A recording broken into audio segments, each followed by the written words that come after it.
कल की क्लास में हम लोगों ने डिस्कस कर लिया था पूरा आपका बायोमोलिक्यूल्स के बारे में एज़ वेल एज़ हम लोगों ने बायोमोलिक्यूल्स में स्टार्ट भी कर दिया मीन्स वाटर मॉलिक्यूल के बारे में भी आपको पढ़ाया गया जिसके बारे में कुछ इंपॉर्टेंट प्रॉपर्टीज़ आपको डिस्कस किए गए हैं। उनसे भी कभी-कभी आपके एग्ज़ाम्स में क्वेश्चंस बन जाते हैं कि वो जो प्रॉपर्टीज़ हैं उनमें से पूछा जाएगा कौन-सा करेक्ट नहीं है या कौन-सा करेक्ट है।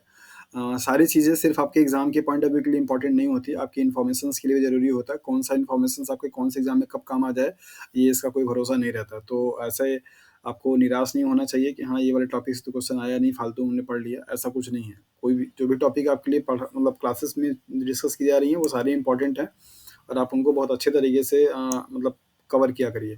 तो वाटर मॉलिक्यूल आप लोगों ने पढ़ लिया, देन इसके बाद हम लोगों ने स्टार्ट किया था बायोमोलिक्यूल्स में कार्बोहाइड्रेट और कार्बोहाइड्रेट के बेसिक प्रॉपर्टीज़ भी हम लोगों ने देख लिया और उसमें मोनोसैकेराइड्स के बारे में हम लोगों ने पढ़ लिया था।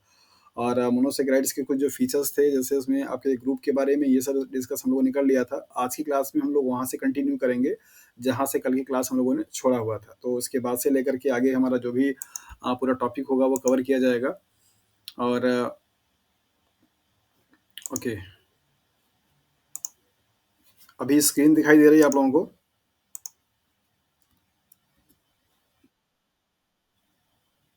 ओके, सो होपफुली कि सब लोगों को ठीक से स्क्रीन दिखाई भी दे रहा हो और वॉइस भी मेरी जा रही हो अच्छे तरीके से क्लियरली और आज कोई नेटवर्क का प्रॉब्लम ना हो तो हम लोग स्टार्ट करेंगे। सो कल की क्लास में हम लोगों ने देखा था classifications of monosaccharides on the basis of number of carbon. Carbon के बेसिस पे किस तरीके से आप मोनोसेकेराइड के मॉलिक्यूल्स को क्लासिफाई कर सकते हैं, उनके पॉसिबल जो कन्फर्मेशन एंड कॉन्फ़िगरेशंस थे उनके बारे में भी देखा था, that is alpha and beta conformations, configurations and D-N-L form, ये सारे हम लोगों ने देखा था। मोनोसेकेराइड के मॉलिक्यूल्स जिसका कि आप लोगों ने ओपन चेन या फिर लीनियर वाला जो स्ट्रक्चर्स देखा था, उसके बाद यहाँ पे नेक्स्ट आपका आता है cyclic form of monosaccharide. Monosaccharide के जो मॉलिक्यूल्स हैं वो साइक्लिक फॉर्म में भी एग्जिस्ट करते हैं और साइक्लिक फॉर्म में कौन-कौन से पॉसिबिलिटीज़ बन सकते हैं, इनको यहाँ पे हम लोग देख लेते हैं। कभी-कभी आपके एग्ज़ाम्स में एक टर्म आता है हेमी एसिटल और हेमी केटल। तो जब कभी भी आपका जो कार्बोहाइड्रेट का मॉलिक्यूल्स है, जैसा कि आप जानते हैं कि कार्बोहाइड्रेट के मॉलिक्यूल्स के पास 2 ग्रुप आपके हो सकते हैं। एक पहला आपका क्या हो सकता है, that is the CHO means aldehyde group और दूसरा आपका हो सकता है that is the ketone group. और इसके पास बाकी आपके जो साइड चेन वाले होते हैं वो क्या होते हैं, आपके hydroxyl group means alcohol group लगे हुए होते हैं, जिसको आप पॉलीहाइड्रॉक्सी एल्डिहाइड या कीटोन के नाम से जानते हैं। कोई भी कार्बोहाइड्रेट का मॉलिक्यूल्स अगर उसमें ग्रुप आपका क्या लगा हो, एल्डिहाइड लगा, तो उसको आप क्या बोलते हैं, दैट इज़ द एल्डोज़ के नाम से जानते हैं। जैसे ग्लूकोज़ आपका क्या है कि एक एल्डोज़ का एग्ज़ाम्पल है और अगर वहाँ पे कीटोन ग्रुप लगा हुआ होगा तो उसको आप क्या बोलते हैं, कीटोज़ बोलते हैं। जैसे फ्रक्टोज़ आपका किसका एग्ज़ाम्पल है, कीटोज़ का एग्ज़ाम्पल है, राइट? तो ऑन द बेसिस ऑफ एल्डी मतलब functional group in the monosaccharide और carbohydrate molecules, it can be divided into the aldose and ketose. Similarly जब कोई मॉलिक्यूल्स ऑफ कार्बोहाइड्रेट अगर उसका कीटोन ग्रुप अगर आपके इस कार्बोहाइड्रेट में प्रेजेंट जो आपका हाइड्रोक्सिल ग्रुप है, उस हाइड्रोक्सिल ग्रुप के साथ में रिएक्ट करेगा तो क्या बनेगा और अगर आपका एल्डिहाइड ग्रुप रिएक्ट करेगा तो क्या बनेगा। तो जब कभी भी एल्डिहाइड ग्रुप इस वाले कार्बोहाइड्रेट के कार्बन पे जो प्रेजेंट आपका हाइड्रोक्सिल ग्रुप है, अगर इसके साथ में रिएक्शन करेगा तो वहाँ पे जो कंपाउंड आपके बनेंगे उसको क्या बोलेंगे, आप हेमी एसिटल बोलते हैं। तो ऐसा साइक्लिक फॉर्म जहाँ पे कार्बोहाइड्रेट का एल्डिहाइड ग्रुप और उसी कार्बोहाइड्रेट के दूसरे कार्बन में पाए जाने वाले हाइड्रोक्सिल ग्रुप के बीच में रिएक्शंस होकर के चेन का फॉर्मेशन हो, साइक्लिक रिंग स्ट्रक्चर्स बने, तो उस फॉर्म को। ये प्रियंका आजकल डेली लेट से क्यों आ रही है? प्रियंका सस्ता नंगी, ये कौन है? दूसरा कोई है क्या ये?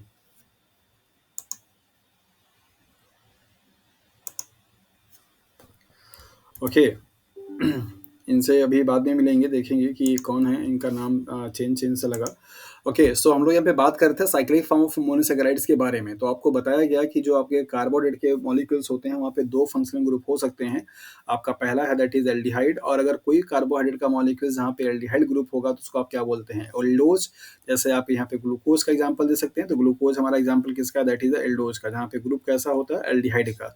सिमिलरली अगर कोई कार्बोहाइड्रेट का मॉलिक्यूल्स अगर कीटोन को as a functional group contain करता है तो उसको आप क्या बोलते हैं, कीटोस। जैसे like as a fructose example किसका है, क्रीटोज का, राइट? तो जब कभी भी ये ओपन चेन का जो फॉर्म स्ट्रक्चर सबका कार्बोहाइड्रेट का होता है, जैसे लाइक अगर हम लोग यहाँ पे बना ले इस तरीके से स्ट्रक्चर, तो आपको ज़्यादा अच्छे से क्लियर हो जाएगा। लाइक एस इस तरीके से आप लोग जो स्ट्रक्चर देखते हैं कार्बोहाइड्रेट का, उसमें आपके पास यहाँ पे क्या होता है, फंक्शनल ग्रुप के अलावा यहाँ पे हाइड्रोक्सिल ग्रुप ही क्या होते हैं, लगे हुए होते हैं इस तरीके से, राइट?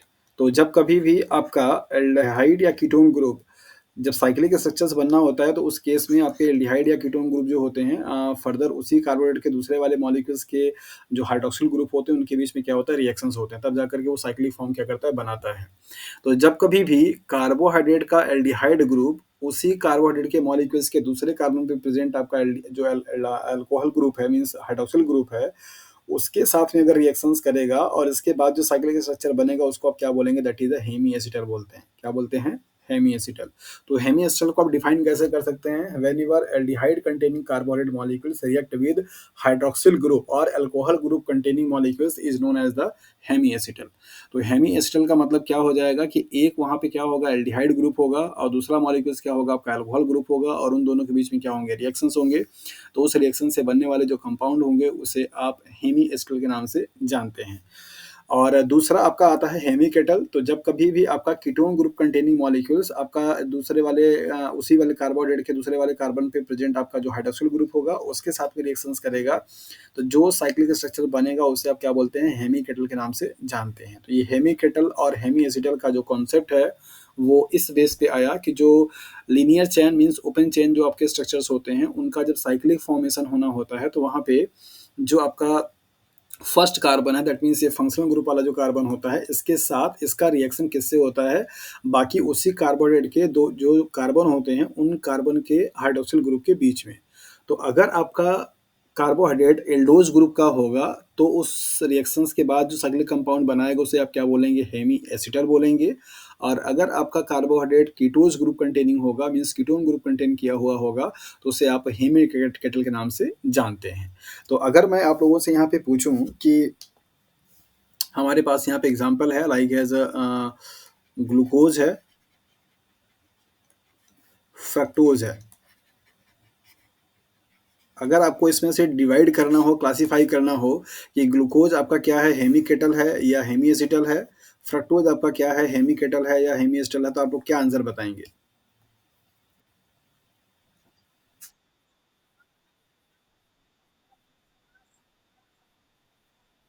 Very good. क्योंकि फ्रक्टोज के पास क्या होता है फंक्शनल ग्रुप कैसा होता है दैट इज अ कीटोन होता है जबकि ग्लूकोज के पास कैसा होता है एल्डिहाइड होता है। तो ऐसे आपको कभी कभी मैचिंग कराने के लिए दे दिया जाता है कि ग्लूकोज आपका क्या है हेमी एसिटल है या हेमी केटल है।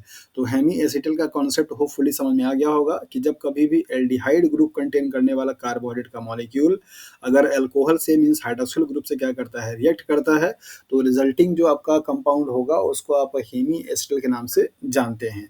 जब कभी अगर आपका कीटोन ग्रुप कंटेनिंग कार्बोहाइड्रेट का मॉलिक्यूल्स अगर आपका रिएक्ट करेगा किसी हाइड्रोक्सिल ग्रुप या अल्कोहल ग्रुप के कंटेन करने वाले से तो वहां पे हेमी केटल का फॉर्मेशन होता है, राइट।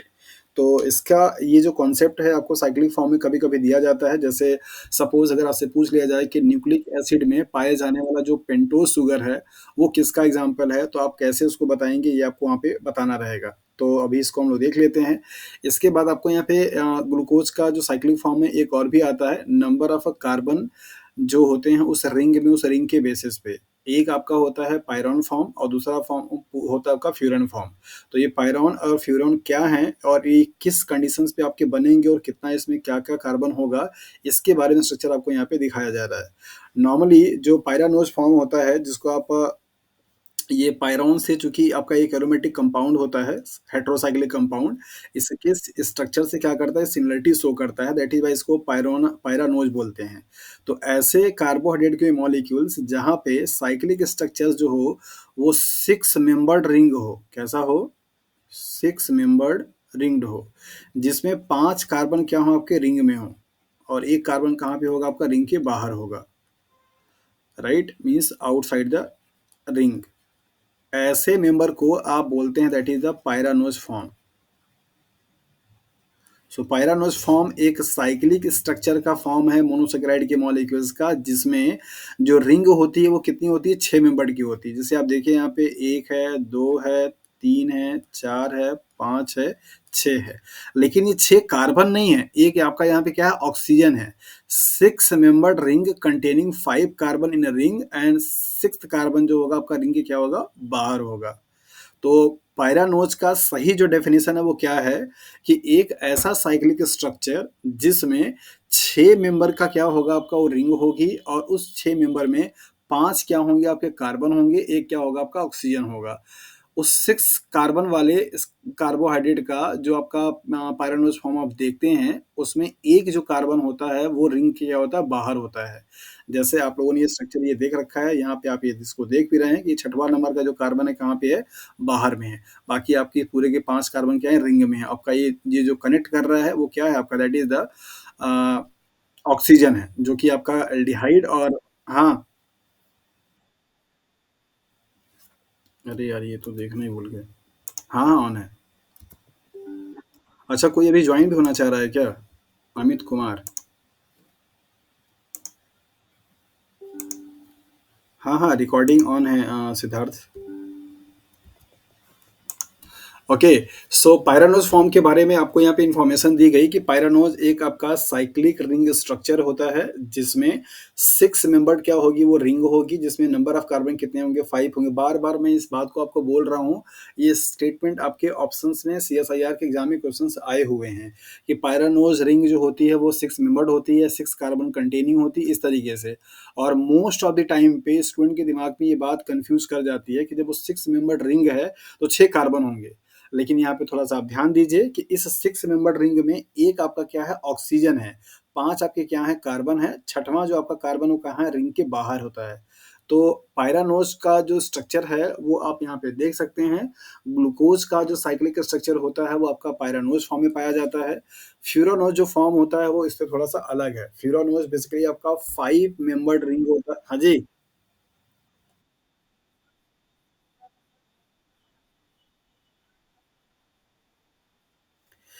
तो आपको यहाँ पे ये पूछा जाता है, ये पायरानोज जो स्ट्रक्चर है उसके रिंग की बात की जाती है कि रिंग कंटेनिंग ये रिंग है, 6 मेंबर्ड रिंग होती है, 6 कार्बन होते हैं, इस तरीके से दिया जाता है। पा जी हाँ, पायरानोज जो है वो साइक्लिक स्ट्रक्चर है, एक रिंग स्ट्रक्चर है। तो आपको स्टेटमेंट यही देता है कि इन पायरानोज रिंग इस तरीके से पूछा जाएगा, 6 मेंबर्ड, 6 कार्बन इस तरीके से। तो उसको आप ध्यान दीजिएगा हमेशा कि वो कार्बन आपका वहाँ पे सिर्फ 5 है, मेंबर्ड आपके वो क्या है 6 हैं। समझ आया? ओके, नेक्स्ट आपका आता है फ्यूरानोस फॉर्म। फ्यूरानोस फॉर्म एक आपका फ्यूरॉन जो कि एरोमेटिक कंपाउंड होता है हेटेरोसाइक्लिक का, उसके स्ट्रक्चर से रिजेम्बलेंस शो करता है, दैट इज वाई आप उसको फ्यूरॉन या फ्यूरानोस के नाम से जानते हैं। फ्यूरानोस बेसिकली आपका एक 5 मेंबर्ड रिंग होता है जो कि हेटेरोसाइक्लिक कंपाउंड में आते हैं, ये एरोमेटिक कंपाउंड में। और यहाँ पे 4 क्या होते हैं आपके कार्बन होते हैं, 2 कार्बन जो होंगे वो आउटसाइड द रिंग होते हैं। तो आप यहाँ पे देख सकते हैं कि आपके 1, 2, 3, 4 कार्बन आपके रिंग में हैं। ये कार्बन और ये वाला कार्बन आपका क्या है रिंग के बाहर होता है। और ये ऑक्सीजन है जो कि इंटरलिंक्ड करता है, तो ये मेंबर आपका कितने कहलाएगा 5 मेंबर का हो जाएगा, मीन्स 5 एलिमेंट यहाँ पे हैं जिनमें से 4 आपका क्या है कार्बन है, 2 कार्बन आपके क्या होते हैं बाहर होते हैं। तो जो स्ट्रक्चर आप फ्रक्टोज का दिखाते हैं वो फ्रक्टोज का स्ट्रक्चर बेसिकली आपका यही कहलाता है, दैट मीन्स ये वाला। तो फ्रक्टोज आपका फ्यूरानोस फॉर्म में होता है, ग्लूकोज आपका पायरानोस फॉर्म में होता है। तो ये आपके स्ट्रक्चर दोनों चीज़ को रिप्रेजेंट करते हैं। आप इसी स्ट्रक्चर को एग्जांपल दे सकते हैं हेमी का, इस स्ट्रक्चर को एग्जांपल दे सकते हैं आप हेमी का, और ये एग्जांपल आपका पायरानोस का भी है, मीन्स फ्यूरानोस का भी है, और ये स्ट्रक्चर आपका एग्जांपल किसका है पायरानोस का भी है। तो कभी-कभी आपसे इस तरीके का सवाल आपसे पूछे जाते हैं कि ग्लूकोज के बारे में जो स्ट्रक्चर इन्फॉर्मेशन है, क्या स्टेटमेंट आपका सही है? क्या ये एक हेमिस्टर होता है? क्या ये एक हेमिकेटर होता है? ये प्यूरानोज होता है या फ्यूरानोज होता है? इस तरीके के सवाल आपको दे करके कन्फ्यूज़ किए जाते हैं। So keep in mind very sharply, glucose is a 6 carbon compound. In cyclic form, it exists in the form of a pyranose. Pyranose is aromatic compounds having 6 membered in a ring containing 5 carbon in the ring. While in the case of fructose, that is, it exists as a furanose form. And furanose means what? It is a 5 membered ring containing 4 carbon inside the ring. ये चीज़ आपको बहुत अच्छे से समझ में आनी चाहिए। So this is the cyclic form of monosaccharide. Monosaccharide का जो आपका लीनियर फॉर्म होता है, जिसको आपने स्ट्रक्चर स्टार्टिंग में देख लिया था, जहाँ पे आपको डी एंड एल कन्फर्मेशन आपको बताया गया था। ये जो आपके साइक्लिक स्ट्रक्चर्स होते हैं, इनका 2 फॉर्म होता है, that is the alpha and beta, जिसके बारे में कल की क्लास में आप लोगों को बताया गया था कि अल्फा कॉन्फ़िगरेशन आप कब बोलेंगे, बीटा कॉन्फ़िगरेशन आप कब बोलेंगे। तो ये जो साइक्लिक स्ट्रक्चर्स आपके कार्बोहाइड्रेट के होते हैं मोनोसैकेराइड्स के, उनके 2 एनोमेरिक फॉर्म्स होते हैं, that is the alpha and beta, और ये दोनों आपस में एनोमर के नाम से जाने जाते हैं। तो एनोमर का डेफिनेशन आपको बताया था कि जब कभी भी आपके फर्स्ट वाले कार्बन पे इस हाइड्रोक्सिल ग्रुप का क्या ओरिएंटेशन चेंज हो, तो उसे आप क्या बोलेंगे, दैट इज़ द एनोमर के नाम से जानते हैं। तो कल की क्लास में ये हम लोग डिस्कस कर लिए थे। ये फिगर आपको यहाँ पे दिखा रहा है कि कैसे आपका लीनियर जो चेन होता है, उस लीनियर चेन से साइक्लिक स्ट्रक्चर जब बनेगा, तो कौन से नंबर ऑफ कार्बन और कौन से नंबर ऑफ हाइड्रोक्सिल ग्रुप में आपका क्या होता है, रिएक्शन होता है। ये आपके एग्जाम के लिए बड़ा ही इंपॉर्टेंट है। Cyclic structures of monosaccharide molecules can be formed by, linkage किसके किसके बीच में हो सकता है, ये आपसे पूछा जाता है। नंबरिंग करने का तरीका हमेशा वही होता है, जहाँ से आपके फंक्शनल ग्रुप जुड़े हुए होंगे, वहाँ से आप क्या करेंगे, कार्बन की नंबरिंग स्टार्ट कर देते हैं। तो ये आपका एल्डिहाइड ग्रुप कंटेनिंग मॉलिक्यूल है, तो इसको हम first carbon, second carbon, third carbon, fourth carbon, fifth carbon and sixth carbon यहाँ पे दिखाया जा रहा है। तो जब ये स्ट्रक्चर आपका साइक्लिक फॉर्म बनाना स्टार्ट करेगा, तो फिफ्थ नंबर का कार्बन मीन्स ये वाले कार्बन का जो आपका हाइड्रोक्सिल ग्रुप दिखाई दे रहा है ये, और पहले वाले कार्बन का आपका ये वाला जो स्ट्रक्चर दिखाई दे रहा है ये, यहाँ पे आपका हाइड्रोक्सिल ग्रुप क्या करता है, अटैक करता है, और अटैक करने के बाद यहाँ पे आपका ये वाला मॉलिक्यूल्स क्या होगा, निकल जाएगा। आप यहाँ पे देख पा रहे हैं कि सिर्फ आपका क्या है, कार्बन है इस तरीके से, और यहाँ पे क्या लगा हुआ है, आपका हाइड्रोक्सिल ग्रुप लगा हुआ है। तो यहाँ पे फिफ्थ नंबर कार्बन के हाइड्रोक्सिल ग्रुप और फर्स्ट नंबर कार्बन के बीच में क्या हो रहा है, बॉन्ड बन रहा था। ये जो आपका ऑक्सीजन लिंक कर रहा है पूरे ओपन चेन को रिंग बनाने के लिए, ये लिंकेज बेसिकली क्या होगा, फर्स्ट एंड 5 कार्बन, इन दोनों के बीच में आपका क्या बनेगा, लिंकेज बनता है, राइट। तो ये आपको यहाँ पे दिखाया जा रहा है कि अगर इस एनोमेरिक कार्बन पे, इसको आप क्या बोलते हैं, एनोमेरिक कार्बन, जिसको आप फंक्शनल कार्बन के नाम से भी जानते हैं। तो एनोमेरिक कार्बन पे अगर हाइड्रोक्सिल ग्रुप का ओरिएंटेशन अपवर्ड डायरेक्शन से में होगा, तो उसको आप क्या बोलेंगे, बीटा कॉन्फ़िगरेशंस के नाम से जानते हैं। जबकि इस एनोमेरिक कार्बन पे अगर आपका जो हाइड्रोक्सिल ग्रुप का ओरिएंटेशन होगा, वो क्या होगा, डाउनवर्ड होगा, मीन्स नीचे की तरफ होगा, तो उसको आप क्या बोलेंगे, that is the alpha configuration के नाम से जानते हैं। तो ये अल्फा और बीटा आपस में क्या कहलाते हैं, एनोमर के नाम से जाने जाते हैं। क्या बोलते हैं, एनोमर। ऐसे स्ट्रक्चर मीन्स ऐसे मॉलिक्यूल जिनका मॉलिक्यूलर फार्मूला क्या हो, सेम हो, सारी चीजें आपकी सेम ओरिएंटेशन पे हो, सिर्फ एक कार्बन जिसको आप फर्स्ट या एनोमेरिक कार्बन के नाम से जानते हैं, उस कार्बन पे हाइड्रोक्सिल ग्रुप का जो ओरिएंटेशन हो वो आपका क्या हो, डिफर हो, तो ऐसे मॉलिक्यूल्स को आप एनोमर के नाम से जानते हैं, और वो कार्बन को एनोमेरिक कार्बन के नाम से जाना जाता है। So alpha and beta, these are the two anomeric form or the cyclic form of a glucose molecules. That is the alpha and the beta. जब कभी भी सॉल्यूशंस में आप ग्लूकोज के मॉलिक्यूल्स को डिसॉल्व करते हैं, तो ये अल्फा फॉर्म और बीटा फॉर्म बेसिकली आपके अलग अलग परसेंटेज में, अलग अलग रेशियो में पाए जाते हैं। म्यूटा रोटेशन एक ऐसी प्रॉपर्टी होती है जिसके हेल्प से ये दोनों का जो आपका कंसंट्रेशन होता है, ये आपस में चेंज होकर के होते होते धीरे धीरे क्या करते हैं, इक्विलिब्रियम फॉर्म पे आ जाते हैं। तो जब कभी भी सॉल्यूशंस में अल्फा एंड बीटा कन्फॉर्मेशन दोनों का जो परसेंटेज है या जो रेशियो है वो इक्वल इक्वल हो जाए, मीन्स इक्वल हो जाए, इक्विलिब्रियम कंडीशंस पे आ जाए, तो उस कंडीशंस को आप म्यूटा रोटेशन के नाम से जानते हैं। So mutarotation is a property of all monosaccharide molecules and also disaccharide molecules, जिन जो कि कुछ को छोड़ करके अभी भी डिस्कस करेंगे हम लोग, उन सबकी प्रॉपर्टी क्या होती है, म्यूटा रोटेशन की। तो म्यूटा रोटेशन क्या बताता है, that is the change, that is the equilibrium state of alpha and beta conformation in a solution. एक सॉल्यूशंस में जब कभी भी आप ग्लूकोज के मॉलिक्यूल्स को क्या करेंगे, डिसॉल्व करते हैं, तो वहाँ पे आपका अल्फा और बीटा का जो कॉन्फ़िगरेशन है वो दोनों आपके इक्विलिब्रियम स्टेज पर आते हैं, तो उसको आप म्यूटा रोटेशन के नाम से जाना जाता है। एक इंपॉर्टेंट पॉइंट है म्यूटा रोटेशंस को लेकर के, यहाँ पे आप लोग उसको नोट करें। म्यूटा रोटेशन जो होता है वो कभी कभी आपसे पूछा जाता है कि इसको लेकर के क्या स्टेटमेंट सही है। So all reducing sugar have mutarotation property. मतलब जितने भी आपके रिड्यूसिंग शुगर होते हैं, ये क्या होते हैं अभी हम लोग आगे डिस्कस करेंगे, लेकिन यहाँ पे पॉइंट मीटर रोटेशन का चल रहा है तो उसको आप नोट कर लीजिए। जितने भी आपके रिड्यूसिंग शुगर के कैटेगरी में आने वाले कार्बोनेट के मॉलिक्यूल्स होंगे, उन सभी के पास म्यूटा रोटेशन वाली क्या होगी, प्रॉपर्टी होती है। कभी-कभी आपसे एग्जाम में सवाल दे करके पूछा जाता है, जैसे मान लीजिए आपको मैं यहाँ पे दे दूं glucose, fructose, galactose, sucrose, maltose and lactose. तो इनमें से कौन सा मॉलिक्यूल ऐसा है जिसके पास म्यूटा रोटेशन की प्रॉपर्टी नहीं होती है, राइट? तो आपको फॉर्मूला क्या बताया गया कि जितने फॉर्मूला नहीं, जितने कॉन्सेप्ट, जितने भी रिड्यूसिंग शुगर की कैटेगरी में आने वाले एग्जांपल्स होंगे, चाहे वो आपके मोनोसेकेराइड हो, चाहे वो आपके डाइसेकेराइड हो, चाहे वो आपके पॉलीसेकेराइड्स हो, इससे फर्क नहीं पड़ता है। अगर उनके पास किसी भी मतलब जो रिड्यूसिंग शुगर का आप डेफिनेशन बताते हैं कि आपके फेलिंग सॉल्यूशंस को या टॉलरेंट रिएजेंट्स को वो रिड्यूस कर सकते हैं, उन मॉलिक्यूल्स को आप क्या बोलते हैं that is the reducing sugar बोलते हैं। तो all reducing sugar have mutarotation property. तो जरा इस कॉन्सेप्ट को अप्लाई करके हमें जरा यहाँ पे जो लिस्ट किए हुए एग्जांपल्स हैं उनमें जरा बताइए कि कौन सा मॉलिक्यूल्स आपका म्यूटा रोटेशन की प्रॉपर्टी शो नहीं करेगा, जल्दी। क्या सारे एग्जांपल सबको समझ में आ रहे हैं? लैक्टोज है, ग्लूकोज है, फ्रक्टोज है, गैलेक्टोज है, सुक्रोज है और माल्टोज है।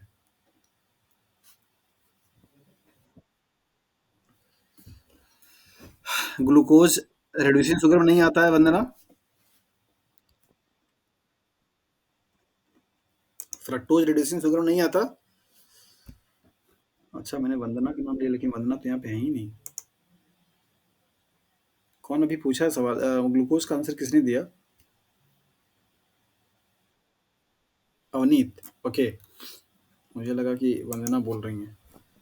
हाँ जी अमित, क्या आपको कैसे लगता है कि फ्रक्टोज एग्जाम्पल हो सकता है जिसके पास म्यूटा रोटेशन नहीं होता? ये पॉइंट को थोड़ा ध्यान दीजिए यहाँ पे। ये all reducing sugar have mutarotation property. मैंने एग्जांपल आपको यहाँ पे एक एक मैंने पॉइंट यहाँ पे लिख रखा है, इसको थोड़ा ध्यान से समझिए। जितने भी रिड्यूसिंग शुगर होंगे वो सबके सबके पास म्यूटा रोटेशन की प्रॉपर्टी होगी। Now my question is that which one of the following has not muta rotation property among lactose, glucose, fructose, galactose, sucrose and maltose? सो आपको यहाँ पे क्या फाइंड आउट करना है? आपको सिर्फ ये फाइंड आउट करना है कि इन दिए गए एग्जांपल्स में से कौन सा शुगर ऐसा है जो कि नॉन रिड्यूसिंग है। सो वेल नोन एग्जांपल होता है नॉन रिड्यूसिंग का sucrose. Fructose reducing sugar category में आता है। All monosaccharide molecules are reducing in nature. Important point लिखिए यहाँ पे। All monosaccharide molecules are reducing in nature. जितने भी मोनोसेक्राइड के मॉलिक्यूल्स होंगे वो सब के सब रिड्यूसिंग शुगर की कैटेगरी में आते हैं। All monosaccharides and disaccharide except two. कौन कौन? Sucrose and trehalose. ये दो आपके ऐसे मॉलिक्यूल्स होते हैं डाइसेक्राइड्स के जो कि नॉन रिड्यूसिंग कैटेगरी में आते हैं। इन दोनों को छोड़ करके बाकी सभी मोनोसेक्राइड्स एंड डाइसेक्राइड वो सब एग्जांपल किसके हैं?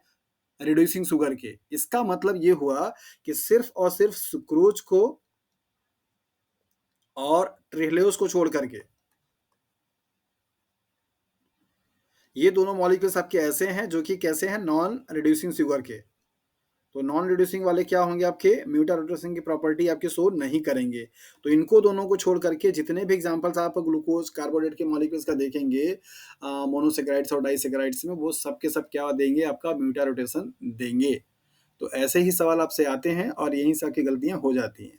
चार ऑप्शन अगर सपोज कीजिए मैंने यहाँ पे आपको दिया होता like as a glucose, fructose, galactose और सुक्रोज, और इन्हीं चार में से अगर आपको पूछा जाता कि इसके इनमें से किसके पास म्यूटा रोटेशन की प्रॉपर्टी नहीं है, तो शायद यहाँ पे कई तरीके के आंसर देखने को मिल जाते।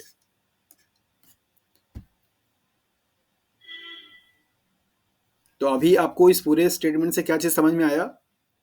नंबर पहला, म्यूटा रोटेशन एक प्रॉपर्टी है जिसमें आपके अल्फा और बीटा कॉन्फ़िगरेशन इक्विलिब्रियम स्टेट में क्या करते हैं? आते हैं। ठीक है। उस इस प्रॉपर्टी को लेकर के स्टेटमेंट दिया गया कि जितने भी रिड्यूसिंग शुगर की कैटेगरी में आने वाले एग्जांपल्स हैं, उन सबके पास क्या होगा, म्यूटारोटेशंस होगी। पहला इन्फॉर्मेशन। दूसरा इन्फॉर्मेशन आपको दिया गया कि all monosaccharides and disaccharide except two sucrose and trehalose are reducing in nature. That means sucrose and trehalose are the non-reducing in nature. That means they do not show mutar-rotation property.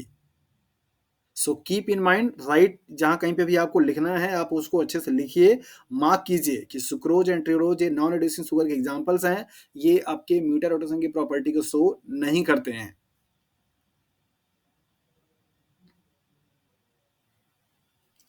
सबको clear हो गया?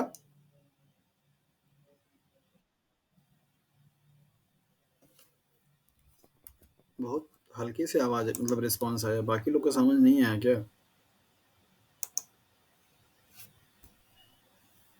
हाँ जी। आगे की तरफ move करें हम लोग। ओके। अभी आप लोगों ने देखा कि साइक्लिक स्ट्रक्चर्स या साइक्लिक फॉर्म जो आपके मोनोसेक्राइड्स के हैं, वहां से आपको क्या क्या पॉसिबिलिटीज बन सकती हैं सवाल पूछने का। पायरानोज फॉर्म से, फ्यूरानोज फॉर्म से, हेमी एसिडल से, हेमी केटल से, अल्फा एंड बीटा कॉन्फ़िगरेशन से, म्यूटा रोटेशन से, रिड्यूसिंग और नॉन रिड्यूसिंग शुगर से, यही सारे टॉपिक्स हैं जो कि आपको कार्बोहाइड्रेट से क्वेश्चंस दे करके जाते हैं और यहीं से गलतियां भी हो जाती हैं। तो आप कार्बोहाइड्रेट के को लेकर के थोड़ा-सा आश्वस्त रहिए, वहाँ से आपके एग्ज़ाम में जो क्वेश्चन्स अगर आएँ, वो आपके मिस नहीं होने चाहिए, ठीक है? तो इन सारे जो टर्म्स अभी मैंने बोले, reducing, non reducing, mutarotations, alpha and beta configurations, hemiketal, hemiacetal और फ्यूरानोज़, पायरानोज़, ये सारे टर्म्स को अपनी कॉपी पे आप लिखेंगे और अपने हिसाब से उसको डिफ़ाइन करेंगे और अच्छे से देखेंगे कि इसका क्या कॉन्सेप्ट आपको समझ में आया है। तब जाकर के क्लियर होगा ये सारे टर्म्स, अदरवाइज़ फिर कन्फ्यूजन होना शुरू हो जाएगा। ओके। सो नाउ नेक्स्ट हम लोग मूव करेंगे डेरिवेटिव्स ऑफ मोनोसेकेराइड, कि मोनोसेकेराइड मॉलिक्यूल्स के कुछ डेरिवेटिव्स होते हैं, उनको भी कभी-कभी आपके एग्जाम में सवाल पूछा जाता है। जैसे नंबर पहला है ग्लाइकोसाइड्स। ग्लाइकोसाइड्स का मतलब क्या होता है कि जब कभी भी कोई आपका हेमी एसिटल टाइप का जो शुगर का मॉलिक्यूल है, अगर वो कभी अल्कोहल से क्या करेगा, रिएक्ट करेगा, तो उसके बाद जो बनने वाला कंपाउंड होगा उसको आप बेसिकली क्या बोल सकते हैं, ग्लाइकोसाइड्स बोल सकते हैं। अगर वहाँ पे मायोटीज जो होगी, अगर आपकी ग्लूकोज होगी तो उसे ग्लूकोसाइड्स बोलेंगे, अगर गैलेक्टोज होगा तो उसे आप गैलेक्टोसाइड्स बोलेंगे। इस तरीके से उनका क्या होता है, नोमेनक्लेचर किया जाता है। So whenever glucose molecules in the form of a hemiacetal, तो हेमी एसिटल कब बनेगा, जल्दी बताइए। हाँ जी। Very good. एल्डिहाइड ग्रुप का जब रिएक्शन ओएच ग्रुप वाले कंपाउंड से हो जाए तो क्या बन जाएगा आपका, हेमी एसिटल। और ये हेमी एसिटल जब आपका रिएक्ट किससे कर लेगा, फिर से एल्डिहाइड अल्कोहल ग्रुप कंटेन करने वाले मॉलिक्यूल से, अल्कोहल वाले से, तो वहां पे क्या बनेगा आपका, वो जो कंपाउंड्स बनेंगे उसको आप क्या बोलेंगे, दैट इज द ग्लाइकोसाइड्स के नाम से जाना जाता है। उसको आप एसिटल के नाम से भी जानते हैं। तो यहाँ पे आपको दिया गया कि ये शुगर जो मॉलिक्यूल है, मीन अल्फा शुगर है, अल्फा कॉन्फिगरेशन में है, और कोई भी एक ग्लूकोज का मॉलिक्यूल हो सकता है जो कि जैसे फॉर एग्जाम्पल ये ग्लूकोज ही है, तो ग्लूकोज किसका एग्जाम्पल है, हेमी एसिटल का। और ये आपका हेमी एस्टर जब फर्दर किसी अल्कोहल से रिएक्ट कर रहा है तो यहाँ पे क्या बना रहा है, ग्लाइकोसाइड्स बना रहा है। तो glycosides are the derivatives of monosaccharide molecules in which hemi acetal form of a glucose molecules react with further another hydroxyl group containing molecules and then it form glycosides. If the glucose molecule, the sugar molecule is glucose, then it is known as the glycosides, and it is galactose, then it is known as the galactosides. Further उनके nomenclature के basis पे नाम किया जाता है, right. तो ये आपके डेरिवेटिव्स हैं, इनके बारे में आपने यहाँ पे देख लिया। Now we move to the disaccharide molecules. इससे पहले हम लोगों ने मोनोसेकेराइड के बारे में सब कुछ जो चीज थी वो हमने यहाँ पे देख लिया। अब हम लोग मूव करेंगे डाइसेकेराइड्स के बारे में। कल की क्लास में आप लोगों को इसका डेफिनेशन बताया था कि डाइसेकेराइड्स के मॉलिक्यूल्स ऐसे होते हैं जिनको अगर आप डाइसेकेराइड के मॉलिक्यूल्स का क्या कराते हैं, अगर आप हाइड्रोलिसिस रिएक्शंस कराते हैं मींस H2O के प्रेजेंस में, तो यहाँ पे 2 मोनोसेकेराइड मॉलिक्यूल्स क्या निकलेगा, निकलेगा। तो ऐसे मॉलिक्यूल्स जिनका हाइड्रोलिसिस कराने पर 2 मोनोसेकेराइड के मॉलिक्यूल्स क्या हो, अगर आपके रिलीज आउट हो तो उनको आप क्या बोलते हैं, डाइसेकेराइड के नाम से जानते हैं। Okay. So disaccharide is a sugar found when 2 monosaccharides are joined by glycosidic linkage. तो इनके बीच में जो लिंकेज होता है उसको आप ग्लाइकोसिडिक बॉन्ड के नाम से जानते हैं। और एक ग्लाइकोसिडिक बॉन्ड का लिंकेज कुछ भी हो सकता है, लाइक एज अल्फा वन हो सकता है, अल्फा वन बीटा वन हो सकता है, अल्फा वन बीटा फोर हो सकता है। इस तरीके से पॉसिबिलिटीज यहाँ पे ग्लाइकोसिडिक बॉन्ड की बनती है। तो ग्लाइकोसिडिक बॉन्ड का जो लिंकेज होता है वो यहाँ पे आपके लिए इंपॉर्टेंट हो जाता है। आपके एग्जाम में सवाल दे दिया जाएगा कि आपका सुक्रोज मॉलिक्यूल्स उसमें लिंकेज क्या पाया जाता है, गैलेक्टोज मॉलिक्यूल्स उसमें लिंकेज क्या पाया जाएगा, माल्टोज के मॉलिक्यूल्स उसमें लिंकेज क्या पाया जाए, यही लिंकेज आपको याद रखना पड़ता है और इसी से सवाल आपके एग्जाम में बनते हैं। तो यहाँ पे आपको दिया गया था joining of monosaccharide molecules into double sugar happens by the condensation reaction. तो सिंपल सी बात है कि जो ग्लाइकोसिडिक बॉन्ड वहाँ पे बनता है तो वहाँ पे एक वाटर मॉलिक्यूल क्या होता है, रिलीज होता है। एक ये सिंपल सा कॉन्सेप्ट आपको मैं बहुत पहले से भी देता चला आ रहा हूँ। जैसे आपने देखा था कि जब कभी भी दो अमीनो एसिड्स आपस में क्या होते हैं, जुड़ते हैं, तो वहाँ पे क्या होता है, पेप्टाइड बॉन्ड का फॉर्मेशन होता है, राइट, इस तरीके से। और इस पेप्टाइड बॉन्ड के फॉर्मेशन के टाइम पे यहाँ पे क्या होता है, यहाँ पे वाटर मॉलिक्यूल क्या होते हैं, निकल जाते हैं। तो जब कभी भी इस प्रोटीन को मीन्स पेप्टाइड को आप फिर से क्या करेंगे, ब्रेकआउट करेंगे, तो वहाँ पे वाटर मॉलिक्यूल क्या होगा, आपका लगेगा। सिमिलरली यहाँ पे जब आपके दो ग्लूकोज के मॉलिक्यूल्स जुड़ रहे हैं तो इनके बीच में आपका जो बॉन्ड बनेगा वो क्या बनेगा, ग्लाइकोसिडिक बॉन्ड बनेगा। क्या बनेगा, ग्लाइकोसिडिक लिंकेज, राइट। और इसके होने के साथ साथ में यहाँ पे क्या होगा, वाटर मॉलिक्यूल आपका निकलेगा। ओके, क्या निकलेगा, वाटर मॉलिक्यूल निकलेगा। तो चूंकि यहाँ पे दो मॉलिक्यूल्स आपके क्या हो रहे हैं, कंडेंस होकर के एक मॉलिक्यूल्स का फॉर्मेशन कर रहे हैं, दैट इज वाई आप ऐसे रिएक्शंस को कंडेंसेशन रिएक्शंस के नाम से जानते हैं। सो जितने भी पॉलीमराइजेशंस वाले रिएक्शंस होते हैं, चाहे वो न्यूक्लियोटाइड हो, चाहे वो पॉलीपेप्टाइड हो, चाहे वो पॉलीसेकेराइड हो, इन सबका फॉर्मेशन किससे हो रहा है, मोनोमर मॉलिक्यूल से। So whenever two or more molecules combine to form a single kind of a molecules known as the polymerizations, and this reaction is considered as a condensation reaction, right. तो इस reactions को आप क्या बोलते हैं, condensation बोलते हैं। Means condense होकर के वहां पे कॉम्पैक्ट होकर के एक मॉलिक्यूल्स का फॉर्मेशन कर रहा है, दैट इज वाई आप उसको कंडेंसेशन रिएक्शंस के नाम से जानते हैं। तो जब कभी भी आपको इस ग्लूकोज के डाइसेकेराइड या पॉलीसेकेराइड के मॉलिक्यूल्स को ब्रेकआउट करके ये बनाना होगा, तो यहाँ पर आपको वाटर मॉलिक्यूल्स की रिक्वायरमेंट पड़ेगी। जब आपका वाटर मॉलिक्यूल किसी रिएक्शन से निकलता है तो उसे आप बोलते हैं डिहाइड्रेशन रिएक्शंस। जबकि अगर वाटर मॉलिक्यूल आपका यहाँ पे लगेगा तो उसको आप बोलते हैं हाइड्रोलिसिस रिएक्शन। वाटर के प्रेजेंस में रिएक्शन जो कराया जाएगा उसको आप हाइड्रोलिसिस बोलते हैं, और वाटर अगर आपका वहां पे रिलीज होगा तो उसे आप डिहाइड्रेशन रिएक्शंस के नाम से जानते हैं। तो डाइसेकेराइड मॉलिक्यूल्स का फॉर्मेशन होना कैसा रिएक्शंस है, कंडेंसेशन रिएक्शंस, और कैसा, डिहाइड्रेशन टाइप। तो वहां पे डिहाइड्रेशन हो रहा है, मींस वाटर मॉलिक्यूल निकल रहे हैं। Elimination of water molecules from the functional group only, ये पॉइंट आपके लिए बहुत ही एग्जांपल इंपॉर्टेंट है। ये जो वाटर मॉलिक्यूल्स का फॉर्मेशन आपका हो रहा है, मीन्स यहाँ पे जो निकल रहा है, ये जो वाटर मॉलिक्यूल निकलेंगे वो कहाँ से निकलेंगे भैया, ऐसे कार्बन से जो कि आपका फंक्शनल ग्रुप का क्या करता है, काम करता है। कैसा, फंक्शनल ग्रुप का। तो फंक्शनल ग्रुप जो होंगे सिर्फ उन्हीं से आपका क्या निकलेगा, वाटर मॉलिक्यूल निकलना होगा, मीन्स कंडेंसेशन होगा, जिसको कि आप आगे यहाँ पे देखेंगे। Disaccharides are simple sugar soluble in water. Disaccharide जो मॉलिक्यूल्स होते हैं ये सिंपल सुगर कहलाते हैं, टेस्ट में ये मीठे होते हैं, और इनका जो सॉल्युबिलिटी होती है वाटर में बहुत अच्छी से मानी जाती है। जैसे एग्जांपल पे सुक्रोज है, लैक्टोज है, माल्टोज है। ये तीन एग्जांपल आपके एग्जाम के लिए बड़े ही इंपॉर्टेंट हैं, इनके फंक्शंस को लेकर के, इनके अकरेंस को लेकर के, और इनके लिंकेज को लेकर के, मीन्स स्ट्रक्चर्स को लेकर के। तो इन तीनों मॉलिक्यूल्स को हम लोग क्या करेंगे, डिटेल में पढ़ेंगे, देखेंगे कि क्या इनका स्ट्रक्चर है, क्या इनका फंक्शन है, कहाँ पे ये पाए जाते हैं। और इन सब में सबसे ज़्यादा जो इंपॉर्टेंट है आपका, दैट इज सुक्रोज। इस पर आप ट्रिपल स्टार लगा लीजिएगा। ये बहुत बहुत ज़्यादा इंपॉर्टेंट मॉलिक्यूल है आपका डाइसेकेराइड। इससे कई सारे सवाल आपके एग्जाम में बनते हैं। कैसे बनेंगे उनको भी यहाँ पे देखेंगे। तो डाइसेकेराइड की मॉलिक्यूल्स के बारे में आपके 4 पॉइंट इन्फॉर्मेशन थे जो कि यहाँ पे आपको बताई गई। नेक्स्ट हम लोग यहाँ पे देखेंगे दैट इज कि किस तरीके से आपका मोनोसेकेराइड मॉलिक्यूल्स कंबाइंड होकर के क्या बन रहा है, आपका डाइसेकेराइड के मॉलिक्यूल्स बन रहे हैं। तो आप यहाँ पे देखिए जो स्टेटमेंट आपको ये दिया गया था कि फंक्शनल ग्रुप से सिर्फ ओनली आपका हाइड्रोजन मीन्स वाटर मॉलिक्यूल निकलेगा, इसको जरा आप यहाँ पे जस्टिफाई कर लेते हैं। यहाँ पे आपको रेड स्केच दिखाया जा रहा है, ये आपका अल्फा कार्बन है, और यहाँ पे आपका हाइड्रोक्सिल ग्रुप है, ये भी आपका कार्बन मतलब हाइड्रोक्सिल ग्रुप है, तो ये भी आपका फंक्शनल ग्रुप, ये भी फंक्शनल ग्रुप। तो यहाँ से आपका क्या होगा, H2O मॉलिक्यूल्स निकल जाएगा, मींस माइनस H2O, और इनके बीच में क्या होगा, आपका बॉन्ड बन जाएगा। तो जब कभी भी मोनोसेकेराइड्स के मॉलिक्यूल आपस में कंबाइंड हो, कंडेंस हो, और वहाँ पे एक वाटर मॉलिक्यूल का क्या हो, एलिमिनेशन हो, तो बनने वाले मॉलिक्यूल्स को क्या बोलेंगे, डाइसेकेराइड के मॉलिक्यूल्स के नाम से जाना जाता है। That means 2 molecules. जब कभी भी इनका हाइड्रोलिसिस कराया जाएगा मीन्स वाटर के प्रेजेंस में, तो यहाँ पे क्या होंगे, 2 मोनोसेकेराइड्स के मॉलिक्यूल्स बन जाते हैं, 1 and 1। तो ऐसे मॉलिक्यूल्स को डाइसैकेराइड के नाम से जाना जाता है। यहाँ पे कुछ एग्जांपल आपको दिए गए हैं, इन एग्जांपल्स को आप ज़रा ध्यान से देखिए। सुक्रोज है जिसको आप table sugar, cane sugar, beet sugar या सैकरोज के नाम से जानते हैं। इनके कॉमन नेम से भी एग्जांपल दे करके सवाल आपसे पूछे जाते हैं, तो ज़रा इनको अच्छे तरीके से अपने नोट्स पे हाइलाइट कर लीजिएगा और इनको मार्क कर लीजिएगा, क्योंकि कभी-कभी आपसे यही पूछा जाता है कि टेबल शुगर में लिंकेज कैसा होगा? केन शुगर के नाम से कौन से शुगर को आप जानते हैं? टेबल शुगर के नाम से किस शुगर को आप बोलते हैं?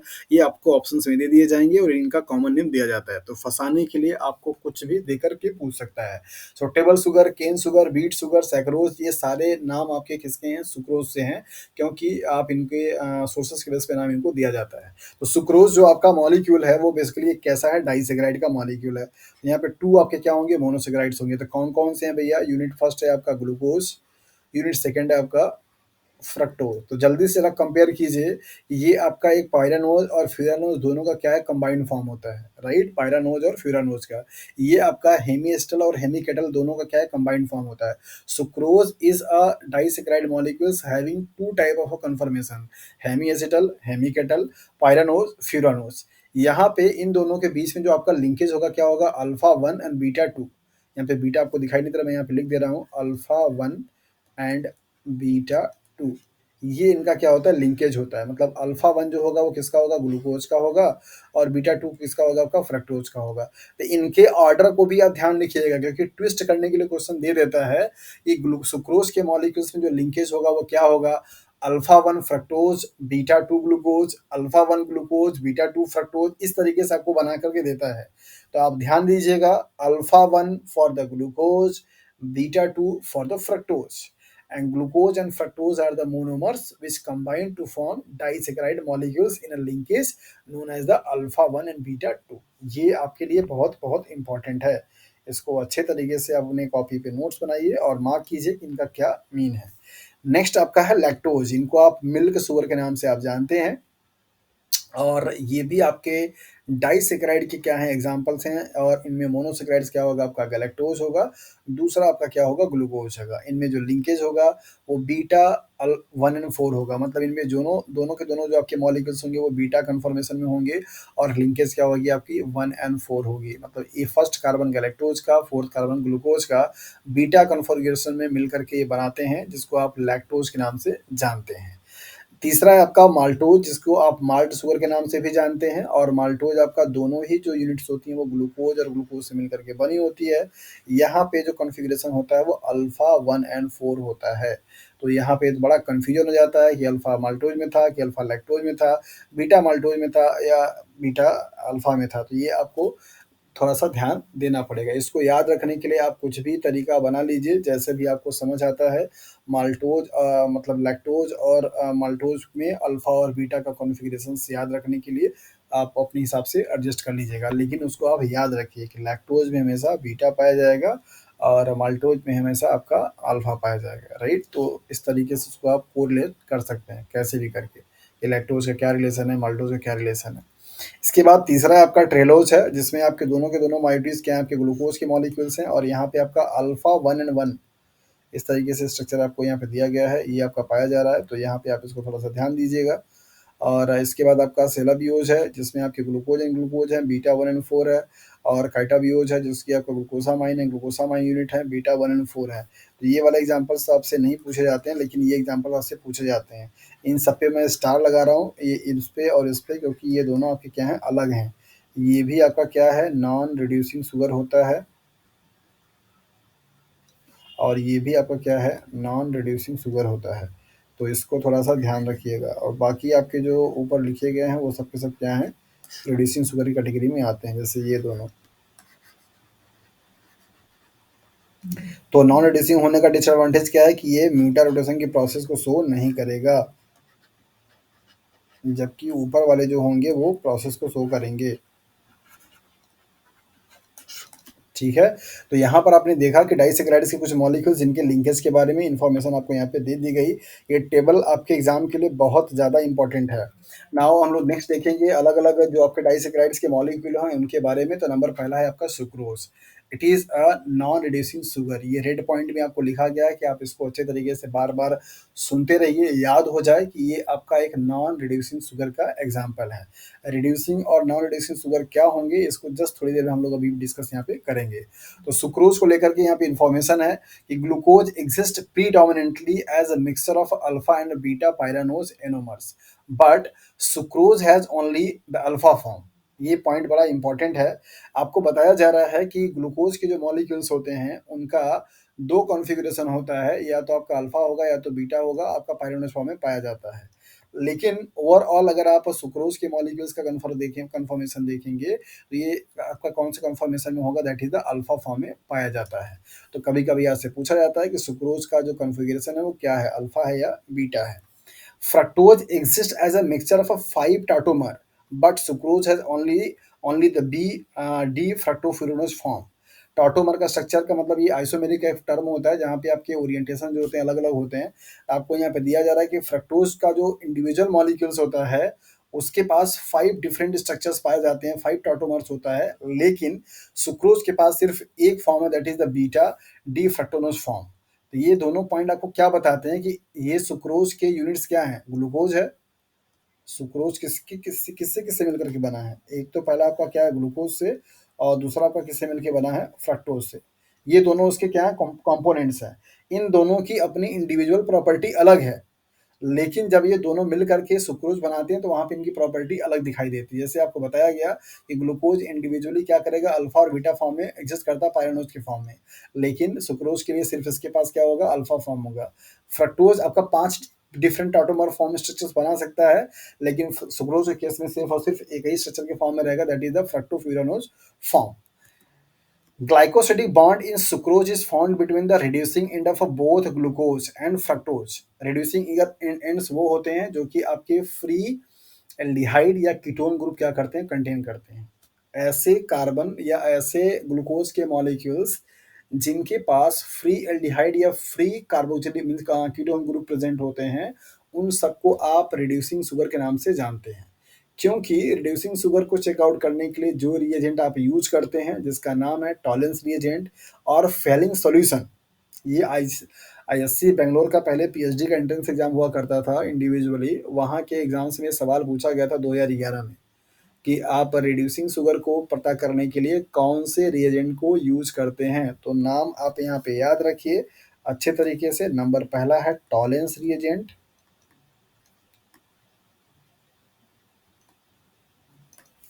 और नंबर दूसरा है फेलिंग सॉल्यूशन। ये आपके दो सॉल्यूशन हैं, मीन्स दो आपके रिएजेंट हैं जिनसे कि आप रिड्यूसिंग शुगर और नॉन रिड्यूसिंग शुगर को क्या करते हैं, कैटेगराइज करते हैं। जब कभी भी ऐसे कार्बोनेट के मॉलिक्यूल्स जिनके पास फ्री फॉर्म में या फ्री एल्डिहाइड और कीटोन ग्रुप अगर पाया जाएगा तो ये कीटोन और एल्डिहाइड ग्रुप से ये टॉलेंस या फेरिंग रिएजेंट जाकर क्या करते हैं, रिएक्ट करते हैं और इसके ग्रुप को क्या करते हैं, रिड्यूस कर देते हैं। तो ऐसे शुगर को आप रिड्यूसिंग शुगर के नाम से जानते हैं। जबकि ऐसे शुगर के मॉलिक्यूल जिनके पास फ्री एल्डिहाइड और कीटोन ग्रुप प्रेजेंट ना हो, मतलब वो किसी से बॉन्ड बना लिया हो, बॉन्डेड फॉर्म में हो, तो ऐसे कार्बोहाइड्रेट के मॉलिक्यूल्स को आप क्या बोलते हैं, नॉन रिड्यूसिंग शुगर। तो ऐसे मॉलिक्यूल जिनके पास फ्री फॉर्म में एल्डिहाइड और कीटोन प्रेजेंट ना हो, नहीं हो, उन सारे मॉलिक्यूल्स को आप क्या बोलते हैं, नॉन रिड्यूसिंग शुगर बोलते हैं। उन शुगर के मॉलिक्यूल्स का जब आप टॉलेंट रिएजेंट से या फेलिंग सॉल्यूशन से जब आप रिएक्शंस कराते हैं तो वहाँ पे कोई भी रिडक्शन नहीं होता है, कोई भी आपका रिएक्शंस नहीं हो पाएगा। तो ऐसे शुगर के मॉलिक्यूल्स को आप नॉन रिड्यूसिंग शुगर के नाम से जानते हैं। एग्जाम्पल आपको यहाँ पे दिया गया है, मतलब स्टेटमेंट दिया जा रहा है कि सुक्रोज के मॉलिक्यूल्स में जो ग्लाइकोसिडिक बॉन्ड बनता है वो ग्लूकोज और फ्रक्टोज दोनों के ही आपके रिड्यूसिंग एंड के बीच में क्या करता है, बन जाता है। तो जब दोनों के ही रिड्यूसिंग एंड से बीच में बॉन्ड बन गया तो वो उन दोनों ही मॉलिक्यूल्स के रिड्यूसिंग एंड फिगर फ्री तो रह नहीं पाए, अब वो क्या हो गए, एंगेज हो गए। दैट इज वाई अगर आप इनमें टॉलेंट रिएजेंट या फेलिंग सोल्यूशन डालते हैं तो यहाँ पे कोई भी रिएक्शन नहीं होता है और ये नॉन रिड्यूसिंग के कैटेगरी में क्या करते हैं, आ जाते हैं। तो स्टेटमेंट को आप पढ़िए, glycosidic bond in sucrose is found between the reducing ends of both glucose and fructose and not between the reducing end of one and the non reducing end of another. ये line भी आपके exam में सवाल बन करके आते हैं कि ग्लूको सुक्रोज के केस में जो ग्लाइकोसिडिक बॉन्ड बन रहा है वो किसके किसके बीच में बन रहा है, both reducing, one reducing, one non reducing, both non reducing, इस तरीके से आपका बन करके आता है कि सुक्रोज के जो आपके मोनोमर्स हैं ग्लूकोज एंड फ्रक्टोज, क्या ग्लाइकोसिडिक बॉन्ड उनके दोनों ही मायोटीज के रिड्यूसिंग एंड के बीच में बनता है, या एक के रिड्यूसिंग और एक के नॉन रिड्यूसिंग एंड के बीच में बनता है, या आपके दोनों के ही नॉन रिड्यूसिंग एंड्स के बीच में बनता है। इस तरीके से सवाल आपके पूछे जाते हैं। तो याद रखिए कि सुक्रोज के मॉलिक्यूल्स जिससे मिलकर के बने हैं that is the glucose and fructose, उन दोनों मॉलिक्यूल्स का जो आपका फंक्शनल ग्रुप है जिसको आप रिड्यूसिंग एंड्स के नाम से जानते हैं, ये दोनों ही ग्रुप आपके क्या होते हैं, बॉन्ड फॉर्मेशन में इन्वॉल्व हो जाते हैं। दैट इज वाई वो फ्री फॉर्म में नहीं रह पाते हैं और इस वजह से आप उसको नॉन रिड्यूसिंग शुगर के नाम से जानते हैं। यहाँ पे एक टर्म दिया गया है इन्वर्ट शुगर, सुक्रोज को आप इन्वर्ट शुगर के नाम से भी जानते हैं। क्यों, ये आप में से अगर कोई बताना चाहता है तो वो बता सकता है। Why sucrose is known as invert sugar.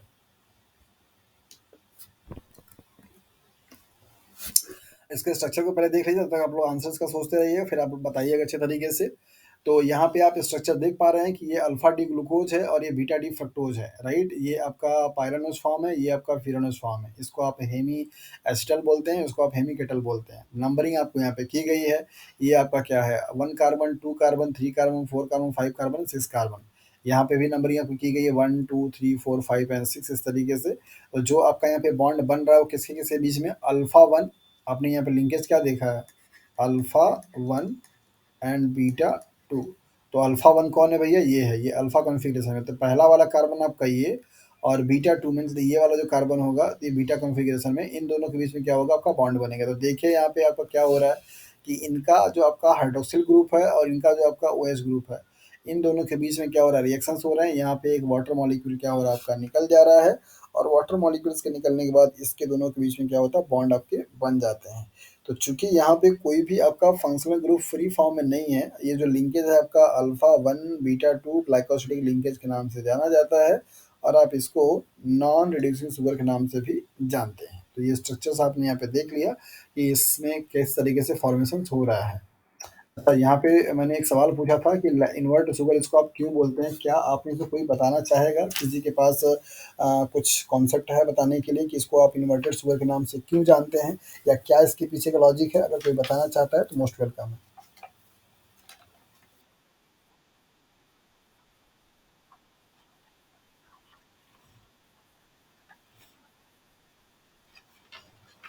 Very good. कौन बोल रहा है, अमित बोल रहा है? और कोई बताना चाहेगा इसके बारे में थोड़ा डिटेल में, मतलब और अच्छे से जिसको समझ आता है कि हाँ वो तब बता सकता है। हाँ जी। अरे बताइए भाई, ऐसे शांत रहने से काम नहीं चलेगा। अरे सिद्धार्थ, वंदना, सब लोग कहाँ चले गए हैं?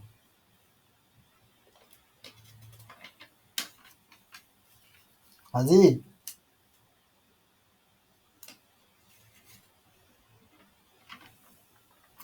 अरे भाई बताइए। हाँ जी।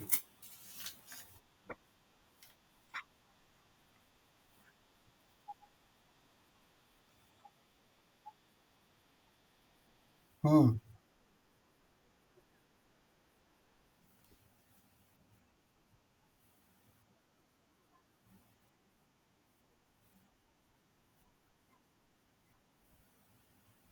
स्वीटनेस से इसका इनवर्टनेस का क्या मतलब है?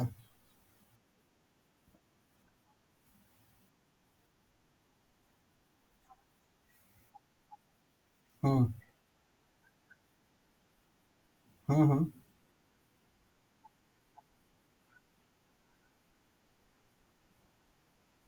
हम्म।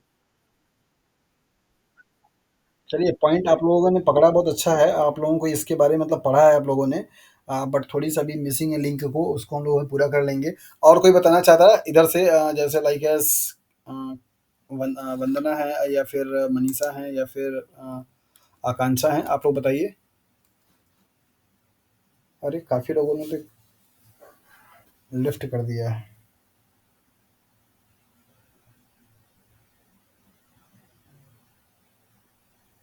हाँ जी।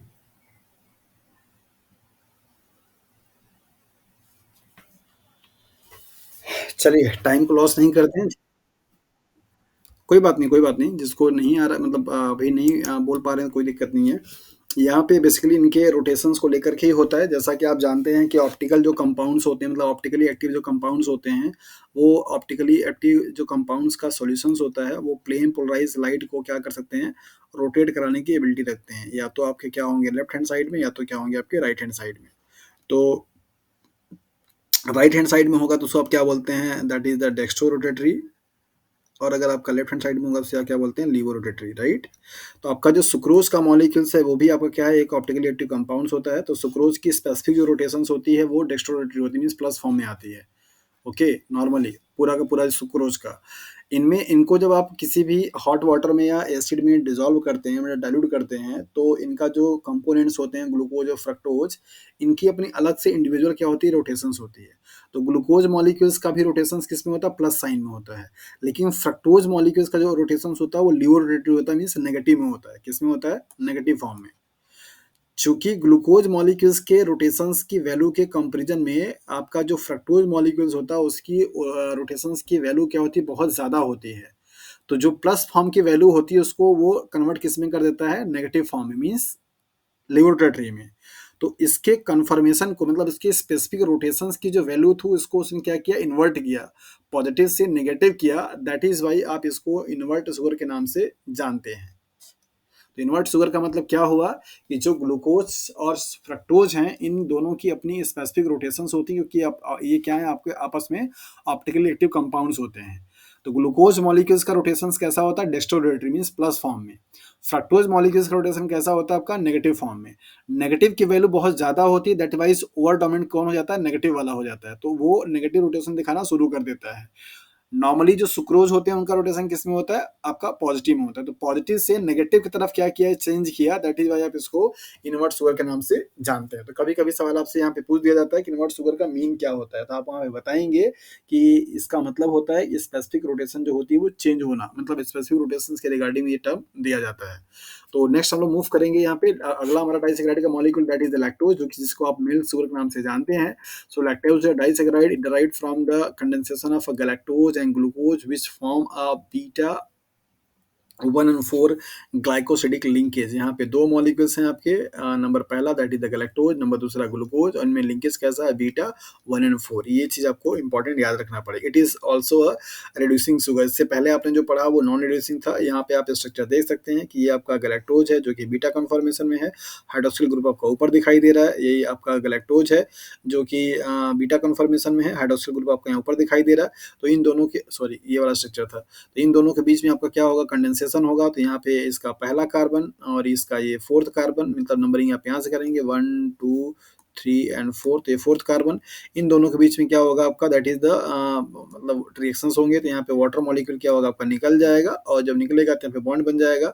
और इस बॉन्ड को आप क्या बोलेंगे, that is the beta 1 and 4 linkage between the galactose and glucose molecules. तो ग्लूकोज एंड गैलेक्टोज से मिलकर के बनने वाले ये डाइसेकेराइड से मॉलिक्यूल्स हैं जिनमें लिंकेज आपका ये है।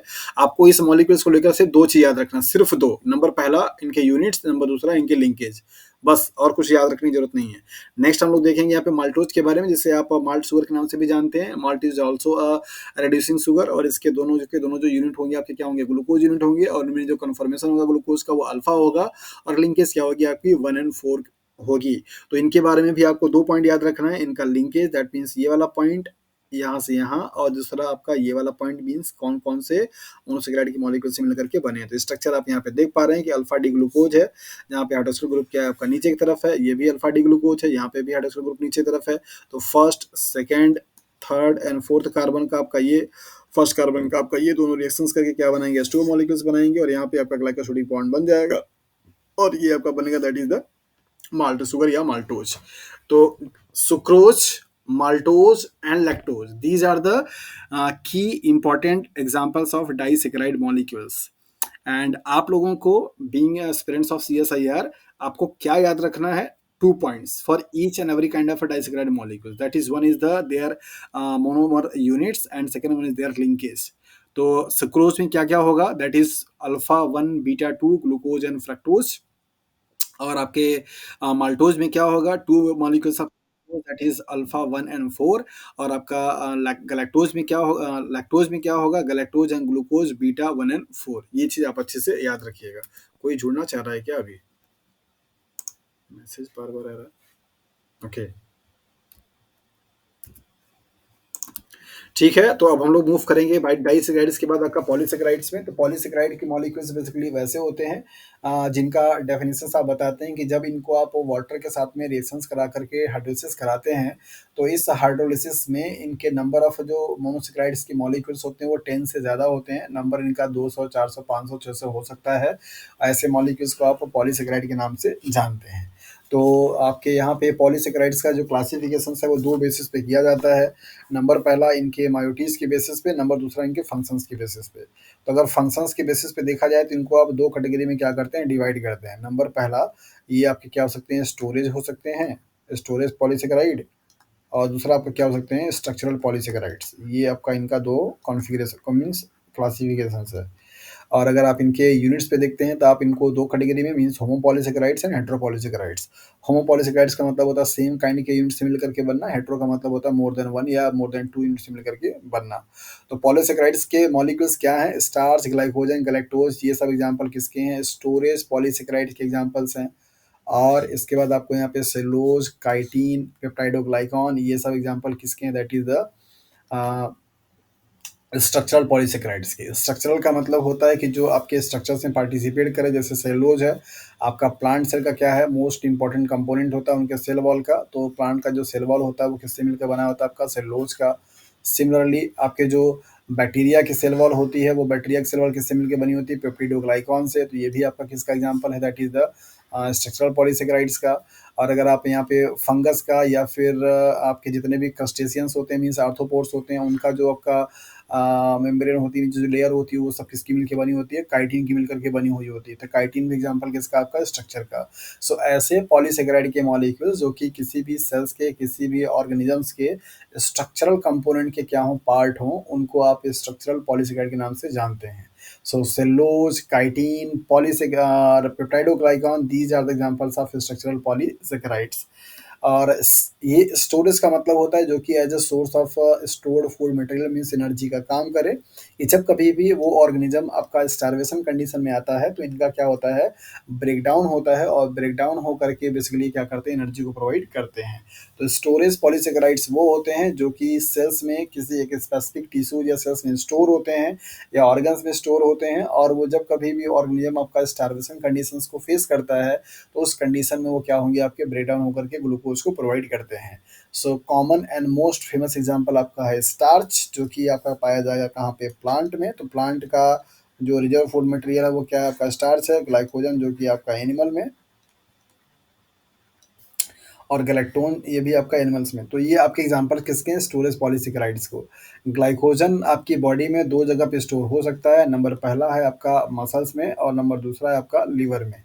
ये भी इन्फॉर्मेशन आप यहाँ से लेते चलिए। हालांकि जब आपको फिजियोलॉजी पढ़ाएंगे तो इनके बारे में बहुत अच्छे से आपको पढ़ना है कि लीवर के ग्लाइकोजन का क्या फंक्शन है और मसल्स के ग्लाइकोजन का क्या फंक्शन होता है, राइट। फिजियोलॉजी अभी आनी बाकी है। बड़ा ही इंटरेस्टिंग सब्जेक्ट है, बहुत मज़ा आता है उसको पढ़ने में। ये सारा जब खत्म हो जाएगा तो हम लोग उस पर स्विच करेंगे तो वहाँ से भी बहुत सारे एग्जाम में आपके सवाल बनते हैं।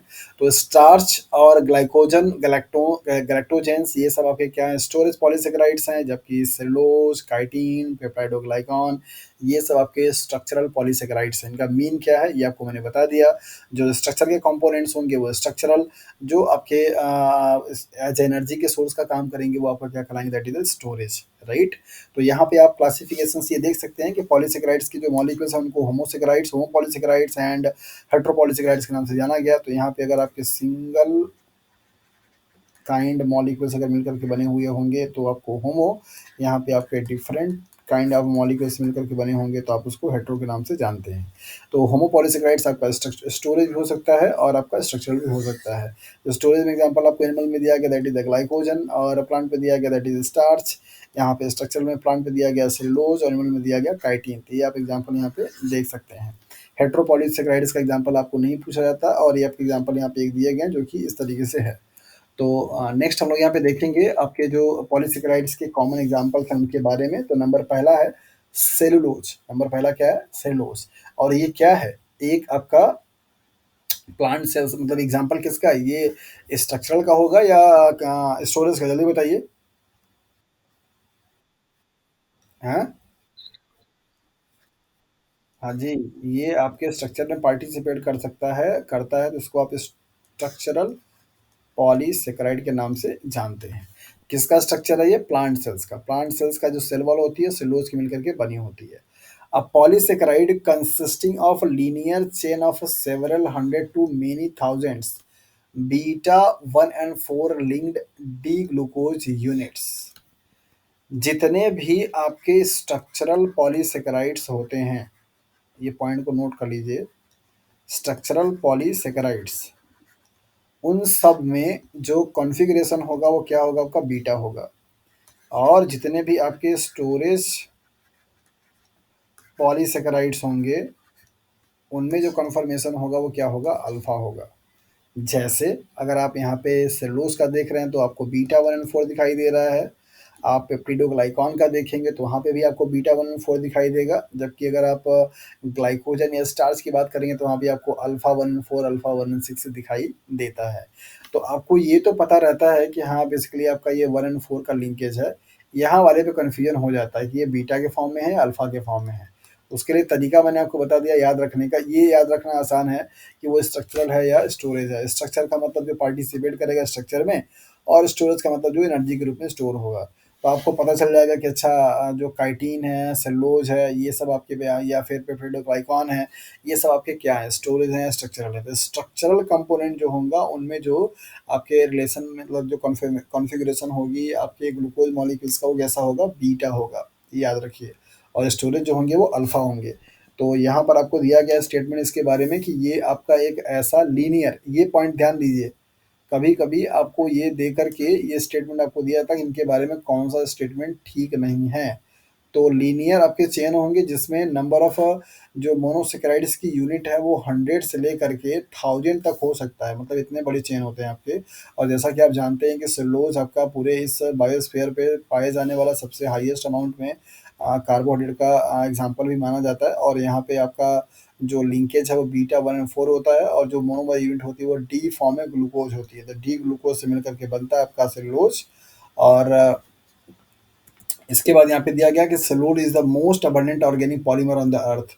जो मैं पॉइंट आपको बोल रहा था वो स्टेटमेंट के फॉर्म में आ गया कि इस पूरे अर्थ पे बायोस्फीयर पे आपका सबसे ज़्यादा अमाउंट में पाया जाने वाला अगर कोई अगर ऑर्गेनिक कंपाउंड है तो वो आपका क्या है? दैट इज द सेलुलोज है। क्योंकि यहाँ पे प्लांट की संख्या बहुत ज़्यादा है और प्लांट का सारा आपका जो सेल वॉल है वो उसी से मिलकर के बना होता है सेलुलोज से। तो the cellulose content of a cotton fibre is 90%। ये कॉटन में आपका सेलुलोज ही पूरा हुआ रहता है। और 90% का जो प्योरिटी मतलब 90% आपको उसमें क्या होते हैं? सेलुलोज होता है कॉटन में, जो कॉटन आप यूज़ करते हैं। और has no taste, odourless and hydrophobic. Cellulose के पास कोई टेस्ट नहीं होता, और अगर आप इसे खाते भी हैं तो आपको कोई टेस्ट इसमें नहीं आएगा, और इसमें कोई भी आपका इस मतलब ऐसा कुछ स्मेल नहीं होता।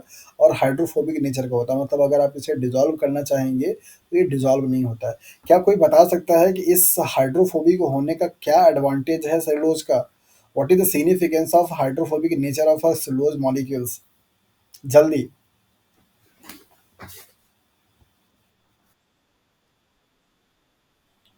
अरे ये तो पता है कि हाइड्रोफोबिक का मतलब यही होगा। मेरा सवाल ये है कि हाइड्रोफोबिक होने का एडवांटेज क्या है भैया?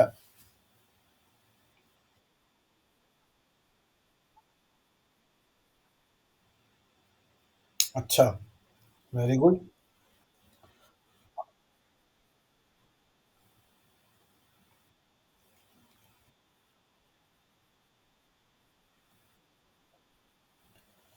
तो क्या हो जाता? गल जाता? कितना अच्छा होता नहीं?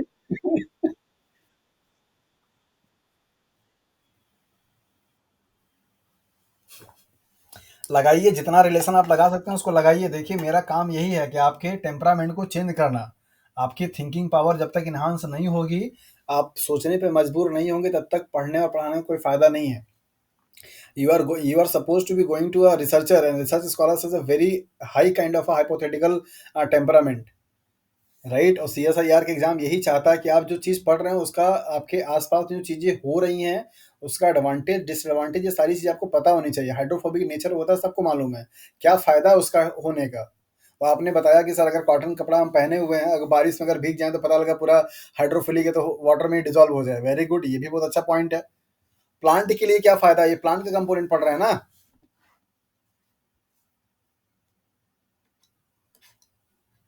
मैं ऑफलाइन हो गया क्या? कोई आवाज़ नहीं दे रहा। नहीं, मैं तो हूँ ऑनलाइन। सब अचानक से इतना शांत क्यों है? अरे कोई कुछ तो बोलिए।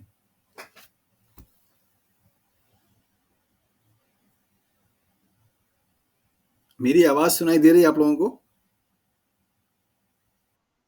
अरे तो इतना शांति क्यों भाई? अच्छा, ओके। अमित, आज आपके यहाँ नेटवर्क ठीक ठीक ठीक है?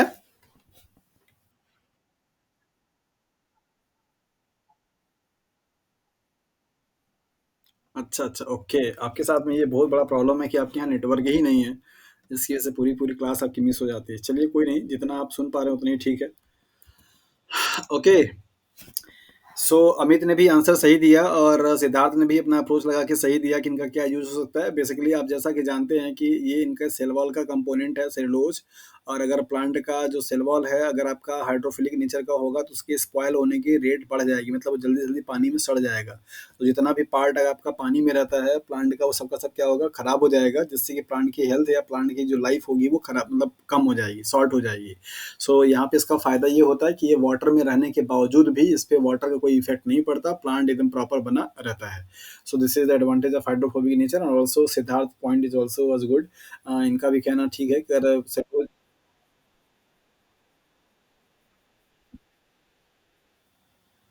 हाँ, हाँ, बिल्कुल, मैंने उस बात के लिए ये बोला था कि हाइड्रोफोबिक का मतलब हमें पता है यहाँ पानी में डिसॉल्व नहीं होगा। मैंने ये बोला था कि उसका एडवांटेज क्या है। आपने शायद शॉर्ट में आंसर दे दिया और मुझे ये लगा कि आप सिर्फ हाइड्रोफोबिक का मतलब बता रही हैं। ओके। हाँ जी।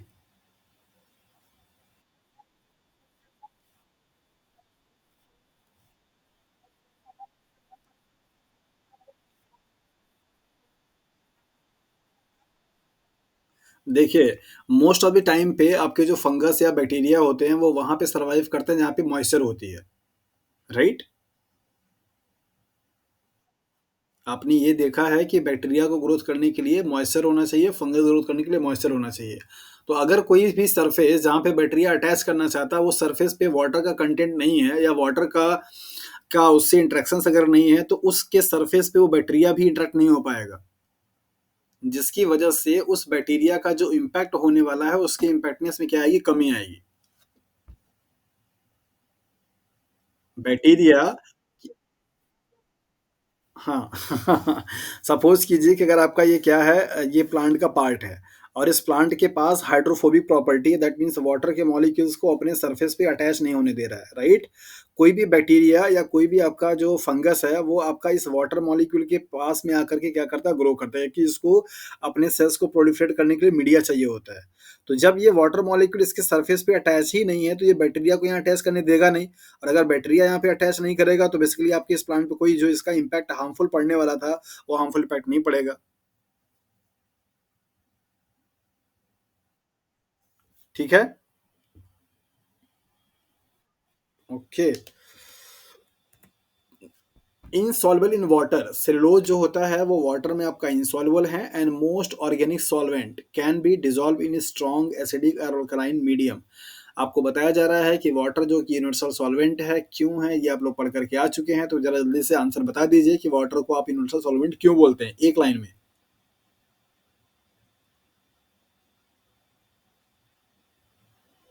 बताइए। वाटर को यूनिवर्सल सॉल्वेंट क्यों बोला जाता है?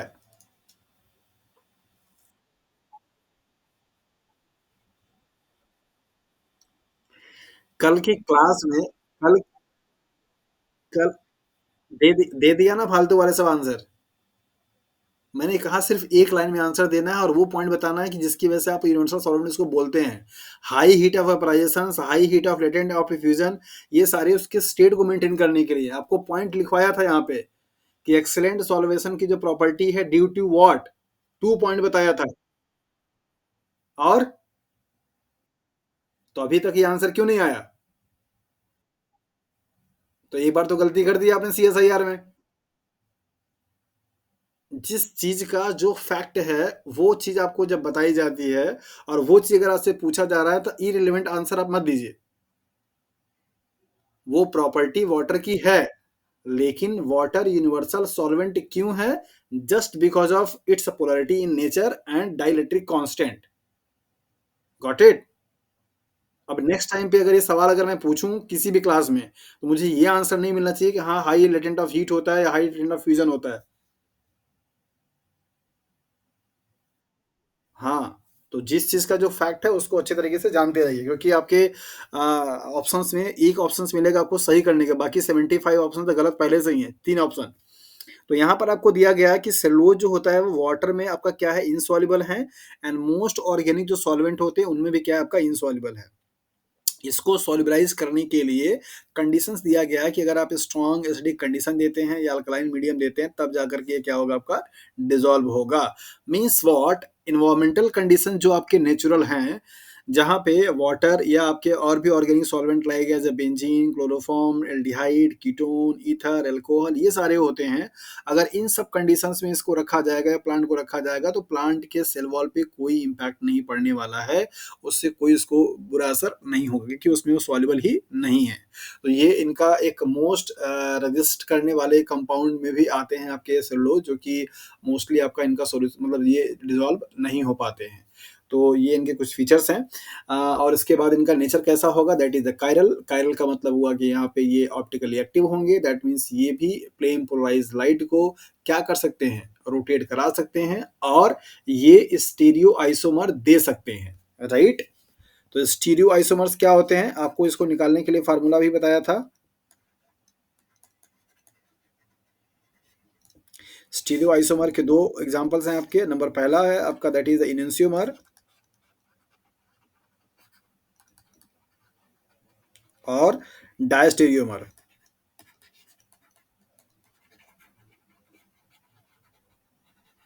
ऐसे आइसोमेरिक कंपाउंड्स या ऐसे मॉलिक्यूल्स जिनका molecular weight, molecular formula, molecular structure क्या हो, सेम हो, लेकिन स्पेस में मतलब स्पेशियल अरेंजमेंट जो हो क्या हो, डिफरेंट हो, उसको आप क्या बोलते हैं, स्टेरियो आइसोमर बोलते हैं। और उनको फर्दर दो कैटेगरी में डिवाइड किया जाता है जिसको आप इनेंशियोमर एंड डायस्टेरियोमर के नाम से बोलते हैं। इनेंशियोमर वो होते हैं जो कि आपके मिरर इमेज बनाते हैं, और ये ऐसे होते हैं जो कि मिरर इमेज नहीं बनाते हैं। ये सारा कॉन्फ़िगरेशन आपको पढ़ा चुका हूँ, राइट? तो आपके कायरल कार्बन का मतलब क्या हुआ? ये ऑप्टिकली एक्टिव होंगे। क्या होंगे? ऑप्टिकली एक्टिव होंगे। तो ऑप्टिकली एक्टिव होने का इनके पास फ़ायदा क्या-क्या है? नंबर पहला कि ये प्लेन पोलराइज़ लाइट को रोटेट करा सकते हैं। नंबर दूसरा, ये स्टीरियो आइसोमर दे सकते हैं। कोई भी कायरल कंपाउंड कितना नंबर ऑफ स्टीरियो आइसोमर देगा, इसके लिए एक फ़ॉर्मूला बताया था। क्या याद है किसी को? Very good. तो 2 की पावर n से आप निकाल सकते हैं total number of stereo isomer for any optically active compound, right. तो अगर आपको स्ट्रक्चर दिया जाएगा तो आप आसानी से निकाल सकते हैं। तो अगर सवाल आपसे पूछा जाए कि सेलुलोज मॉलिक्यूल्स क्या स्टीरियो आइसोमर दे सकता है, सो आंसर इज यस।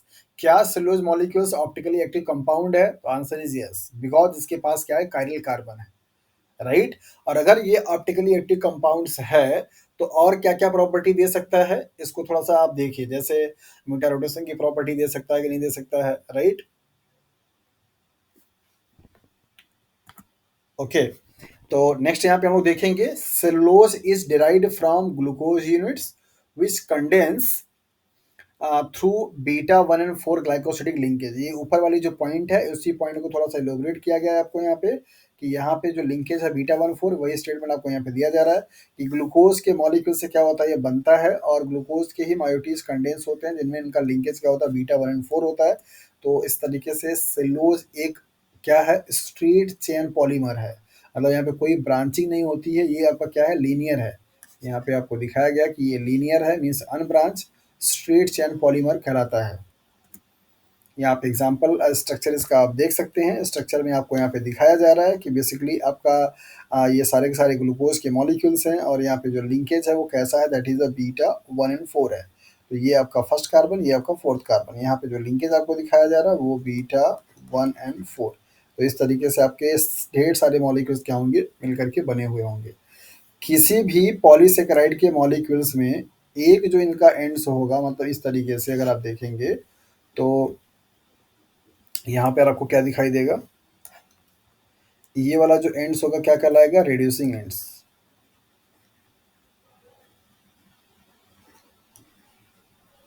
और ये वाला जो आपका एंड्स कहला, कहाँ गया मार्कर, कहाँ गया, ये वाला जो एंड्स कहलाएगा आपको क्या कहलाएगा, that is the non reducing ends.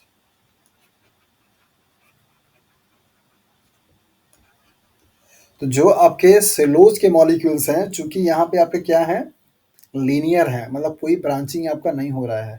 So for linear molecules आपका जो रिड्यूसिंग एंड होगा वो हमेशा एक रहेगा, नॉन रिड्यूसिंग भी एक रहेगा। जो आपके ब्रांच वाले होते हैं उन ब्रांच वाले के लिए ये थोड़ा सा कॉन्सेप्ट चेंज हो जाता है। हमेशा किसी भी मॉलिक्यूल्स में, चाहे वो ब्रांच हो चाहे वो अनब्रांच हो, नॉन रिड्यूसिंग एंड्स हमेशा क्या होगा, एक होगा। जबकि आपके सॉरी, जो रिड्यूसिंग एंड्स होंगे वो हमेशा एक होंगे, जो जबकि आपके नॉन रिड्यूसिंग एंड्स होंगे उनकी संख्या आपकी बढ़ सकती है, मतलब एक से ज़्यादा भी हो सकता है। तो सेलुलोज मॉलिक्यूल्स के लिए आपको यहाँ पे ऐसे स्टार लगा करके लिख लीजिएगा, have one reducing and one non reducing ends, right. तो ये आपको थोड़ा सा एग्जाम में कभी कभी आपसे सवाल पूछा जाता है।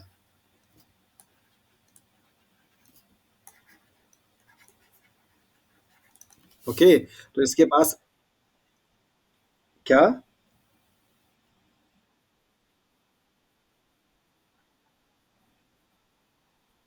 यहाँ पे आपका ये वाला जो कार्बन है ना, इसका आपका एल्डिहाइड और ग्रुप का ये जो ये फ्री फॉर्म में है। तो आप अगर आप यहाँ पे फेलिंग सॉल्यूशन से क्या करेंगे, रिएक्ट कराएंगे या टॉलरेंस से कराएंगे तो ये रिड्यूस हो जाएगा। ये इसका फर्स्ट का कार्बन नहीं, एल्डिहाइड का कार्बन नहीं है। एल्डिहाइड वाला कार्बन यहाँ पे है, ये है जो कि बिजी है। ये आपका फोर्थ कार्बन जिसको इसके पास ये है, इससे कोई फर्क नहीं पड़ता, तो ये क्या कहलाएगा, नॉन रिड्यूसिंग एंड कहलाएगा। अमित समझ में आया। रिड्यूसिंग होने के लिए रिड्यूसिंग एंड्स आप उसे बोलते हैं जिस एंड्स पे आपका एल्डिहाइड या कीटोन का जो ग्रुप है वो फ्री फॉर्म में, मतलब बिजी ना हो बॉन्ड बनाने में, तो उसको आप बोलते हैं रिड्यूसिंग एंड। तो किसी भी मतलब चेन में जो पॉलीसेकेराइड मॉलिक्यूल्स होता है वहां पे हमेशा आपका एक क्या होगा, रिड्यूसिंग एंड्स होगा। नॉन रिड्यूसिंग एंड्स के नंबर आपके वेरी कर सकते हैं, एक भी हो सकता है, दो भी हो सकता है। तो सेलुलोज के लिए क्या है, एक है, ये ध्यान दीजिए। नेक्स्ट हम लोग देखेंगे स्टार्च को लेकर के। तो स्टार्च आपका क्या है, एक स्टोरेज पॉलीसेकेराइड्स, मतलब स्टोर होने वाला, किसके बॉडी में, प्लांट की बॉडी में। तो प्लांट आपका जब फोटोसिंथेसिस करता है तो वहां पे बनने वाले जो आपके ग्लूकोज के मॉलिक्यूल्स होते हैं उनका पॉलीसेकेराइड्स के फॉर्म में कन्वर्जन होता है और स्टोर होते हैं। तो storage in plant. So most common carbohydrate in the human diet, आप जो भी खाना खाते हैं उसमें सबसे ज़्यादा जो मिलने वाली स्टार मतलब चीज़ है वो क्या है, स्टार्च है। Pure starch is white tasteless odourless powder that is insoluble in cold water और अल्कोहल। ये आपके नॉर्मली क्या होते हैं, वाइट होते हैं, कलरलेस होते हैं, टेस्टलेस होते हैं, इनमें कोई आपका मतलब स्मेल नहीं होती है, और ये इनसॉल्युबल होते हैं किसमें, वाटर में और अल्कोहल में। It consist to type of molecules, एक आपका क्या होगा, लीनियर जिसको आप बोलते हैं अमाइलेज, ये इंपॉर्टेंट पॉइंट है। और दूसरा क्या है आपका, ब्रांच्ड जिसको आप बोलते हैं अमाइलोपेक्टिन। तो अमाइलोपेक्टिन आपका क्या है, ब्रांच होता है, जबकि आपके अमाइलेज जो होते हैं वो क्या होते हैं, लीनियर होते हैं, मीन्स अनब्रांच्ड होते हैं। ये 2 यूनिट से मिलकर के आपका बना होता है, राइट। सो अमाइलेज के कंडीशंस में मीन्स अमाइलेज वाले केस में वहां पे जो आपका लिंकेज होगा अल्फा 1 and 4 होता है ग्लाइकोसिडिक बॉन्ड, और जबकि अमाइलोपेक्टिन में क्या होगा आपका अल्फा 1 and 6 होगा। कब? ब्रांच की पॉइंट पे। नॉर्मल कंडीशंस पे वहां पे भी आपका वही होगा, लेकिन जहां पे ब्रांचिंग होगी वहां पे क्या होगा अल्फा 1 and 6 होगा। तो यहाँ पे आप स्ट्रक्चर देखिए, आपको ये समझ में आ जाएगा। ये वाला जो स्ट्रक्चर आपको दिखाया जा रहा है ये किसका है? अमाइलोज का है। तो अमाइलोज आपका क्या है? एक लीनियर स्ट्रक्चर है। कैसा है? लीनियर। यहाँ पे सारे मॉलिक्यूल्स के बीच में क्या है? अल्फा 1 and 4 स्ट्रक्चर आपको दिखाई दे रहा है। यहाँ पे बॉन्डिंग होती है तो अल्फा 1 and 4 ग्लाइकोसिडिक बॉन्ड होगा। दूसरा आपका जो मोइटीज है क्या है? अमाइलोपेक्टिन है। तो अमाइलोपेक्टिन आपका कैसा है? ब्रांच्ड है। तो ये वाली जो चेन आपको यहाँ पे दिखाई दे रही है ये आपकी क्या होगी? अल्फा 1 and 4 की होगी। लेकिन जहाँ पे ब्रांचिंग होगा वहाँ पे क्या होगा? 6 and 1 मीन्स अल्फा 1 and 6 के बीच में बॉन्डिंग होगी, तब जाकर के आपका क्या बनेगा? ये अमाइलोपेक्टिन बन जाएगा। तो अमाइलोपेक्टिन में आप यहाँ पे देख पा रहे हैं कि ये लीनियर के साथ साथ में क्या है? ब्रांच है, जबकि अमाइलोज क्या आपका? लीनियर है। तो आपका इस हिसाब से स्टार्च जो होगा कैसा मॉलिक्यूल्स हो गया? ब्रांच वाला मॉलिक्यूल। मतलब ये लीनियर नहीं है, ये ब्रांच्ड है, राइट। तो यहाँ पे अगर आपसे बात किया जाए कि जो आपके रिड्यूसिंग एंड और नॉन रिड्यूसिंग एंड्स हैं, तो यहाँ पे आप देखिए, अगर आप इसकी बात करते हैं तो यहाँ पे आपको 2 एंड्स दिखाई दे रहे हैं जो कि क्या होंगे? नॉन रिड्यूसिंग एंड होंगे। क्या होंगे? नॉन रिड्यूसिंग एंड्स होंगे। जबकि एक आपका क्या दिखाई दे रहा होगा? आपका रिड्यूसिंग एंड दिखाई दे रहा होगा। So in case of amylopectin there are 2 non reducing ends and 1 क्या है आपका? That is the reducing ends है। इस चीज को आप अच्छे से ध्यान दीजिए, ओके। और नेक्स्ट आपका आता है दैट इज द ग्लाइकोजन, जो कि आपका स्टोरेज पॉलीसेकेराइड्स का एग्जांपल है। किसके केस में? दैट इज एनिमल के केस में। तो glycogen is a multi branched polysaccharide of glucose that serve as a form of energy storage in animals. So ये एक आपका मल्टी ब्रांच होता है, बहुत इसमें ब्रांचेस होती हैं। ब्रांचेस का जो लिंकेज होगा वो भी आपका सेम वैसा ही होगा जैसा कि आपने स्टार्च में देखा, लेकिन यहाँ पे उनकी फ्रीक्वेंसी जो होती है वो डिफर होती है। तो ग्लूकोज यूनिट्स यहाँ पे भी होते हैं, और यहाँ पे भी लिंकेज आपका क्या होगा? 1 and 4 होगा, और ब्रांचिंग पॉइंट पे क्या होगा? 1 and 6 होगा। तो ये आप ग्लाइकोजन का स्ट्रक्चर यहाँ पे देख सकते हैं। ग्लाइकोजन में भी आपको यहाँ पे जहाँ पे ब्रांचिंग हो रही है वहाँ पे 1 and 6 दिखाई दे रहा है, जबकि नॉर्मल कंडीशन में आपको क्या दिखाई दे रहा है? That is the 1 and 4। ये ब्रांचिंग का स्ट्रक्चर यहाँ पे लिखा हुआ है, यहाँ पे आपको 1 and 4 बताना है। तो ये वाले जो आपके हैं स्ट्रक्चर क्या है? 1 and 4 वाले हैं, और ये वाला आपका क्या है? दैट इज द 1 and 6 वाला है। तो जिस तरीके से आपका स्टार्च होता है वहाँ पे 2 मायोटीज होते हैं, लेकिन यहाँ पे आपका सिंगल मायोटीज है। मतलब ऐसा अमाइलोपेक्टिन और माइलोज जैसा कॉन्सेप्ट नहीं है यहाँ पे, लेकिन यहाँ पे ब्रांचिंग और लिंकेज सेम होती है, राइट। आपका जो स्टार्च है वहाँ पे भी नॉर्मल जो ग्लूकोज के मॉलिक्यूल्स हैं उनमें 1 and 4 है अल्फा। ब्रांचिंग जहाँ पे हो रही है वहाँ पे क्या है? आपका 1 and 6 है। यहाँ पे भी वही सेम चीज़ आपको बताया जाता है। तो ये तो 3 आपको एग्जांपल यहाँ पे दिए गए हैं पॉलीसेकेराइड्स के मॉलिक्यूल्स का, सेलुलोज का, स्टार्च का और ग्लाइकोजन का। जिसमें से सेलुलोज आपका कैसा है? लीनियर है, उसमें कोई भी ब्रांचिंग नहीं है। जबकि दोनों आपके जो स्टोरेज वाले हैं दैट मीन्स ग्लाइकोजन और स्टार्च, ये दोनों आपके कैसे हैं? ब्रांच टाइप के पॉलीसेकेराइड्स की कैटेगरी में आते हैं। तो कभी कभी आपको इनको मैच कराने के लिए देता है कि हाँ इसमें से कौन सा स्टोरेज है, कौन सा आपका दैट इज सॉरी ब्रांच है, कौन सा आपका लीनियर है। सो नाउ हम लोग यहाँ पे सम अप करेंगे कार्बोहाइड्रेट के मॉलिक्यूल्स को, इनके फंक्शंस को देखते हुए। तो ये आपके स्ट्रक्चरल कंपोनेंट्स होते हैं। तो स्ट्रक्चरल कंपोनेंट्स के बारे में अगर आप बात करेंगे तो यहाँ पे आप एग्जांपल क्या क्या लिख सकते हैं? नंबर पहला आप लिख सकते हैं दैट इज अ सेलुलोज, जो कि प्लांट के केस में पाया जाता है। और इसके बाद दूसरा आप क्या लिख सकते हैं? दैट इज अ पेप्टाइडोग्लाइकॉन,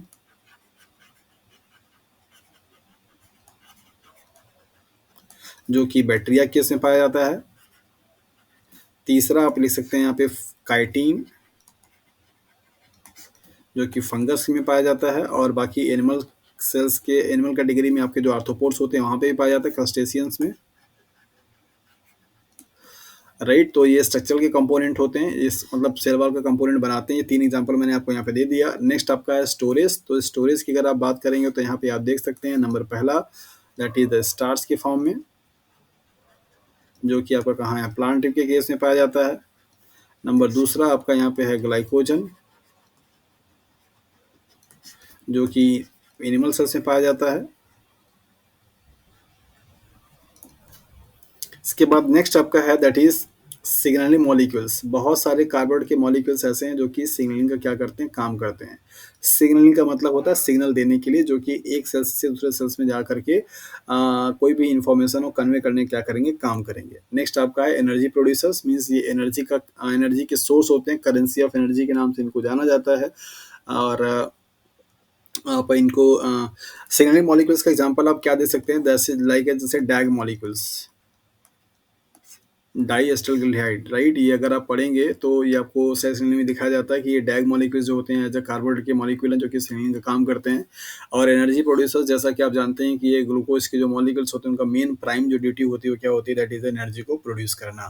तो इस तरीके से कार्बोहाइड्रेट का जो पूरा का पूरा हिसाब किताब था वो आपका फिनिश हुआ, और आपने यहाँ पे देखा कि जो कार्बोहाइड्रेट के मॉलिक्यूल्स हैं उनका क्या क्या पूरा रोल है, क्या क्या फंक्शंस हैं, ये सारी चीज़ों को आप लोगों ने देख लिया। तो होपफुली कि आप लोगों को अच्छे से समझ में आ चुका होगा और कोई प्रॉब्लम किसी को यहाँ पे नहीं होनी चाहिए। ओके। हाँ जी। हाँ।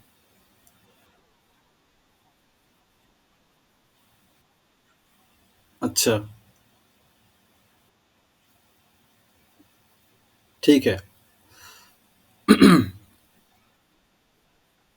टॉटोमर होते हैं आइसोमेरिक फॉर्म, जो कि एक ही कंपाउंड के जो कन्फॉर्मेशन हो अलग अलग हो, बट मतलब मॉलिक्यूलर फार्मूला उनका सेम हो, उसको आप बोलते हैं टॉटोमरिक फॉर्म, राइट? हाँ। हाँ, एक आइसोमर का फॉर्म है, आइसोमेरिक फॉर्म बोल सकते हैं। क्या क्या पाया जाता?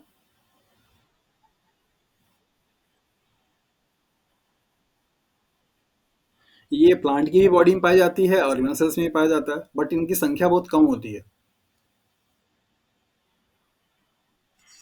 ओके। देखिए, आपके कार्बोहाइड्रेट से जो पॉसिबल सवाल आपके बनते हैं, उन सारी चीज़ों को यहाँ पे पहले हम समराइज़ कर देते हैं। नंबर पहला, अगर आप देखेंगे, तो कुछ आपके एग्ज़ाम्पल्स जो मैंने कल की क्लास में बताए थे कि जो आपके कार्बोहाइड्रेट का नॉर्मल जो फ़ॉर्मूला होता है, दैट इज़ CH2 और O का N का फ़ॉर्मूला, उस फ़ॉर्मूले को फ़ॉलो करने वाले मॉलिक्यूल्स कौन-कौन से हैं, जो कि आपके फ़ॉलो तो करते हैं, लेकिन वो कार्बोहाइड्रेट के एग्ज़ाम्पल में नहीं आते हैं, पहला पॉइंट। दूसरा पॉइंट ये कि जो उस फॉर्मूले को फॉलो नहीं करते हैं, फिर भी आपके क्या होते हैं, कार्बोहाइड्रेट होते हैं। दूसरा पॉइंट, ये एग्जांपल आपको याद रखना पड़ेगा। सबसे लोएस्ट कार्बन का जो आपका कार्बोहाइड्रेट है, उसका एग्जांपल दोनों के केस में, दैट मीन्स एल्डिहाइड और कीटोन के केस में आपको याद रखना पड़ेगा। सबसे सिंपलेस्ट जो कार्बोहाइड्रेट है वो कौन से कार्बन, कितने कार्बन का है, और उसके एग्जांपल्स आपके क्या होते हैं। इसके बाद आपका आता है मोनोसेक्राइड से सवाल। तो मोनोसेक्राइड से आपसे क्वेश्चंस क्या क्या बन सकते हैं? नंबर पहला जो क्वेश्चन आपका मोनोसेक्राइड से बन सकता है वो उनके कॉन्फ़िगरेशंस को या कन्फर्मेशंस को लेकर के बनता है, राइट? डीएनएल फॉर्म का, या पायरानोज फ्यूरानोज के फॉर्म का, या रिड्यूसिंग या नॉन रिड्यूसिंग के फॉर्म का, या म्यूटा रोटेशंस के प्रॉपर्टीज का, इन सबसे पॉसिबल सवाल आपका बनता है। तो हेमिएस्टल हेमिकेटल क्या है, कैसे बनता है, ये सारी चीज़ें आपकी जो होती हैं वो पूछी जाती हैं, यहाँ से सवाल आपका बनता है। तो ये सारे जो आपके पॉइंट्स हैं, केटल हेमिएसिटल और पायरानोज फ्यूरानोज फॉर्म और reducing non reducing sugar, right? और D L configuration, alpha and beta configuration, epimers, anomers, right? Isomers, stereo isomers और इंसियोमर्स, डायस्टेरियोमर्स, ये सारे टर्म्स आपको ना एकदम बहुत अच्छे से क्लियर हो जाना चाहिए। और मुझे नहीं लगता कि किसी भी टर्म्स को समझाने में कोई प्रॉब्लम हुई होगी, या मतलब समझने में कोई प्रॉब्लम आप लोगों को हुई होगी जो जो मैं समझा रहा था। तो आज की ये जो कार्बोहाइड्रेट की क्लास जब खत्म हो रही है, तो आपका पहला काम यही बनता है कि अपनी कॉपी पे आप इन सारे टर्म्स को लिखेंगे, स्टार्टिंग से।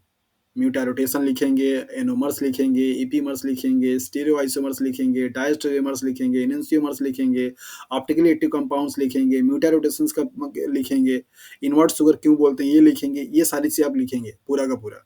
और इसके साथ जब आप डाइसेकेराइड्स में आते हैं, तो वहाँ पे सबसे ज़्यादा जो इम्पोर्टेंट है, वो उनका लिंकेज और उनके सब यूनिट्स। तो 3 आपके डाइसेकेराइड्स के एग्ज़ाम्पल इम्पोर्टेंट है, सुक्रोज, माल्टोज एंड लैक्टोज। तो इन तीनों का ही आपको उनके सब यूनिट्स याद रखने हैं, कौन-कौन से सब यूनिट्स बनेंगे, और आपको ये याद रखना है कि उनमें लिंकेज क्या होता है। नॉन रिड्यूसिंग शुगर का एग्जाम्पल आप अच्छे से टिप्स पे याद रख लीजिए, ट्रेलोज एंड सुक्रोज। ये दोनों शुगर ऐसे होंगे जो कि आपके म्यूटा रोटेशन की प्रॉपर्टी क्या करेंगे, शो नहीं करेंगे। आपको मैंने पॉइंट बताया था कि all reducing sugars show mutarotation property and all the monosaccharides and disaccharide except sucrose and trehalose are reducing in nature. तो आपको इससे बहुत सारे कॉन्सेप्ट मिल जाते हैं, आपको याद रखने की जरूरत नहीं पड़ती अगर आप इन पॉइंट को याद रख लेते हैं तो आपको अच्छे से समझ में आ जाएगा कि हाँ कौन सा म्यूटारोटेशन शो करेगा, कौन सा नहीं शो करेगा। पॉलीसेकेराइड्स में जो आपके सवाल पूछे जाते हैं वो मैच कराने के लिए दिए जाते हैं कि सुक्रोज सॉरी सेलुलोज माल और आपका स्टार्च और इसके बाद ग्लाइकोजन, इनमें से कौन सा लीनियर है, कौन सा ब्रांच है, किसमें लिंकेज है, किसमें क्या लिंकेज है, यही दे करके आपसे एक सवाल बन जाता है। जैसे मान लीजिए तीनों मॉलिक्यूल आपको दे दिया जाए कि सुक्रोज है, सॉरी सेलुलोज है, माल्टो स्टार्च है और ग्लाइकोजन है, और इनका स्टेटमेंट दे दिया जाए, पूछा है कि इसमें से कौन सा कॉम्बिनेशन सही है या कौन सा स्टेटमेंट आपकी गलत है या सही है, तो वहां से सवाल आपका बनता है। एक इंडिविजुअल मॉलिक्यूल से लेकर के भी आपसे पूछ दिया सकता है कि हाँ इनमें से कौन सा स्टेटमेंट इसके बारे में गलत है या सही है। जैसे मान लीजिए अगर आपको मैं दे दूं कि हाँ सेलुलोज के बारे में हम लोग बात कर रहे हैं और यहाँ पे दे दिया जाए कि हाँ ये एक लीनियर आपका पॉलीसेकेराइड्स होता है, ये एक ब्रांच पॉलीसेकेराइड्स होता है, इसमें लिंकेज 1 और 4 होते हैं, बीटा कन्फर्मेशन में होते हैं, तो ये सारे स्टेटमेंट दे करके आपसे सेलेक्ट करने के लिए देता है कि कौन सा स्टेटमेंट सही है, कौन सा स्टेटमेंट गलत है।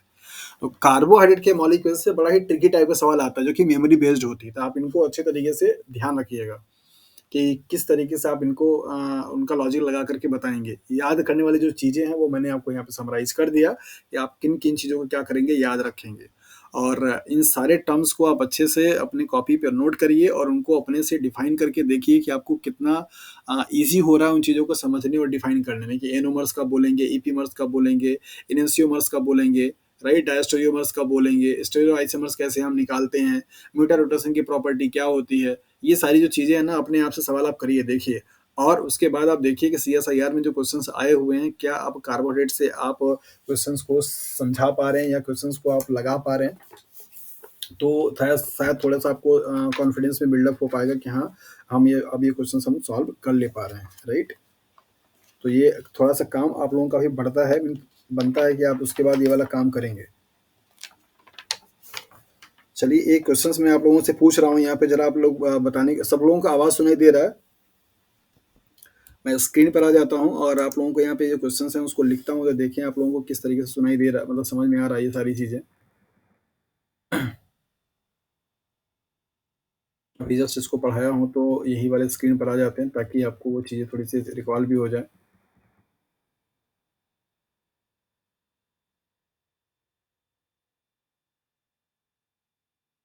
ओके, सो यहाँ पे क्वेश्चंस है, अ मॉलिक्यूल ऑफ अमाइलोपेक्टिन, क्या अमाइलोपेक्टिन अभी जस्ट पढ़ाया हूँ आपको, कंसिस्टिंग ऑफ 1000 ग्लूकोज मॉलिक्यूल्स, कितना 1000 glucose molecule and is branched every 25 residues, branch पे किस पे हो रहा है, 25 रेसिड्यूज पे। Then how many number of reducing and non reducing ends does it have, मतलब आपको सिंपल बताया गया कि यहाँ पे ऐसे ग्लूकोज के मॉलिक्यूल्स हैं जो कि 1000 रेसिड्यूज के मिलकर के बने हुए हैं, और मान लीजिए कि यहाँ पे 25 वाला है, यहाँ पे आपकी क्या हो रही है, ब्रांचिंग हो रही है। तो पूछ रहा है कि इस पूरे मॉलिक्यूल्स में कितने आपके रिड्यूसिंग एंड्स होंगे और कितने आपके नॉन रिड्यूसिंग एंड्स होंगे, जल्दी बताइए, फट देना। क्या प्रॉब्लम सबको समझ में आया? हाँ जी,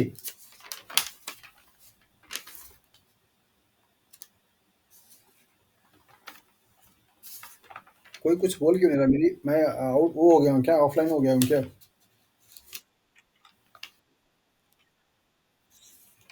आज फास्ट तो नहीं है सबका? कह रहे हैं सबका फास्ट तो नहीं है आज? आज लेडीज डिपार्टमेंट इतना साइलेंस क्यों है?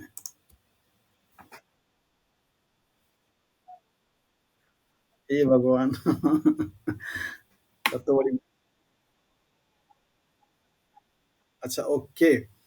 और अभी यहाँ आकांक्षा हैं, अवनीत हैं और पूजा हैं, और कौन है, सिद्धार्थ हैं, अ, अमित हैं, बाकी सब लोग तो जा चुके हैं। अच्छा, अभी तो 11:15 ही हो रहा है, क्यों इतना जल्दी सब लोग चले गए? हाँ जी, जो सवाल मैंने पूछा उसका ज़रा आंसर भी बताइए, आप लोग क्या कर रहे हैं? मतलब आप आ पा रहा है कि नहीं आ पा रहा है?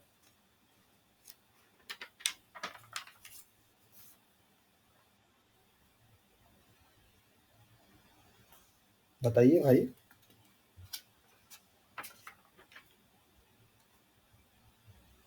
गलत सवाल पूछ दिया क्या मैंने?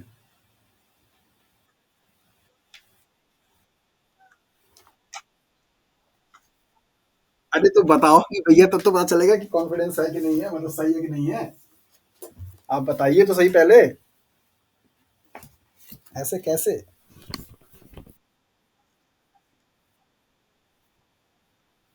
ब्रांचिंग हो रही है, फिगर बनाया है मैंने, स्क्रीन दिखाई दे रहा है।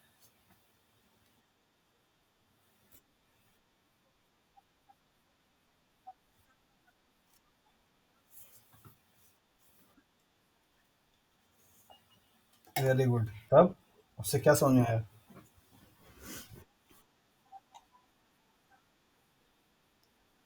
बाप रे बाप।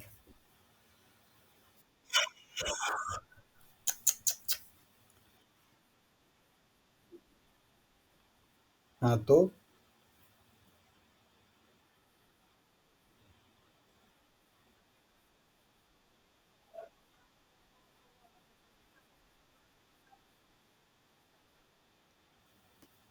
अच्छा, अगर मैं आप लोगों से ये बात करूं कि इसके पास नॉन रिड्यूसिंग एंड्स कितने होंगे तो सिर्फ क्या बताएंगे?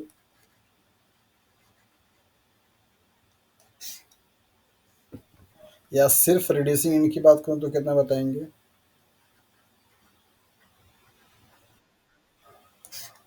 बताइए, वही तो मैं पूछ रहा हूँ।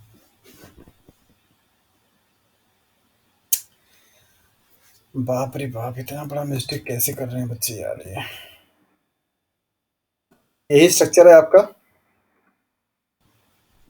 देखिए, दिख रहा है?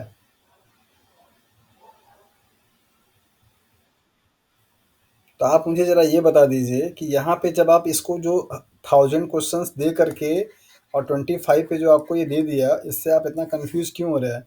मान लीजिए आपका ये 25 है, तो अगर ये यहाँ पे लिंक हो रहा है तो क्या कोई यहाँ पे आपको रिड्यूसिंग इंड दिखाई दे रहा है क्या, जो आप बता रहे हैं कि इसके बेसिस पे सर इतना रिड्यूसिंग इंड हो जाएगा? मैंने आपको एक स्टेटमेंट दिया था कि किसी भी मॉलिक्यूल्स में रिड्यूसिंग इंड्स सिर्फ हमेशा एक होगा, बोला था। 3 बार, 3 बार ये स्टेटमेंट दिया था कि किसी भी मॉलिक्यूल्स में, चाहे वो आपका ब्रांच हो चाहे वो आपका अनब्रांच हो, रिड्यूसिंग एंड्स हमेशा सिर्फ एक होंगे। नॉन रिड्यूसिंग एंड्स की संख्या वेरी कर सकती है, वो एक भी हो सकती है और दो भी हो सकती है।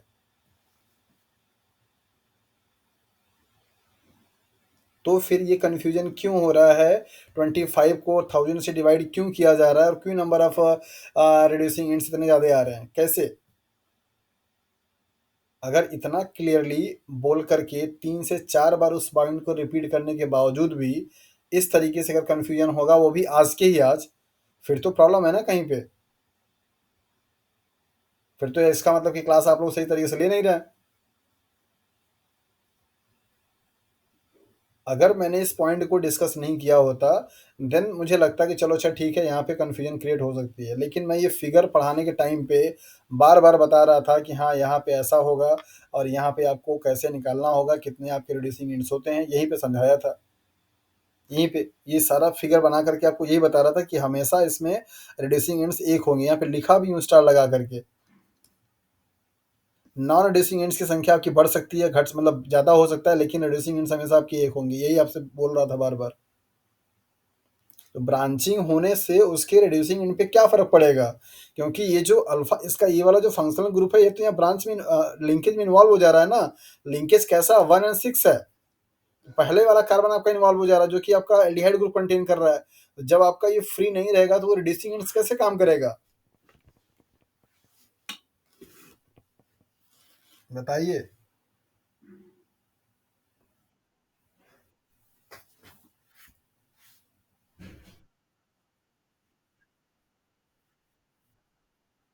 जी हाँ, चाहे आपका मॉलिक्यूल्स ब्रांच्ड हो, चाहे आपका मॉलिक्यूल्स अनब्रांच्ड हो, राइट? ब्रांच्ड वाले मॉलिक्यूल्स में भी जो लिंकेज हो रही है अल्फा वाले कार्बन से, मतलब अल्फा 1 से हो जा रही है। 1 वाला कार्बन ही आपका फंक्शनल ग्रुप है। अगर हाँ,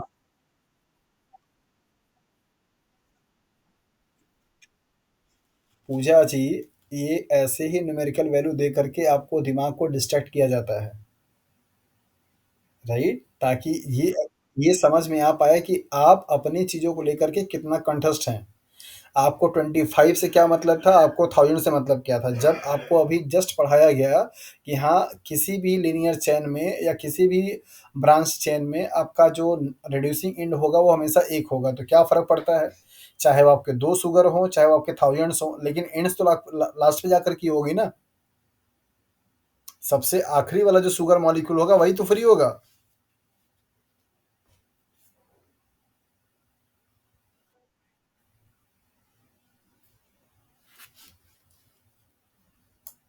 गलत बात है ये।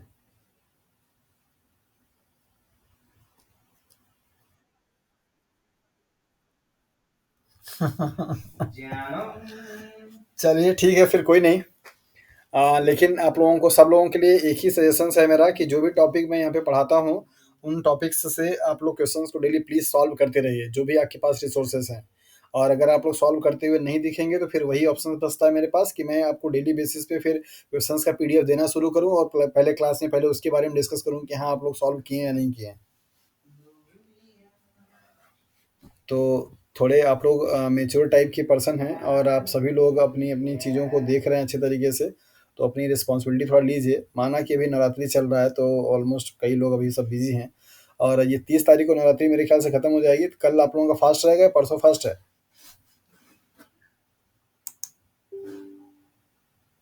हाँ जी।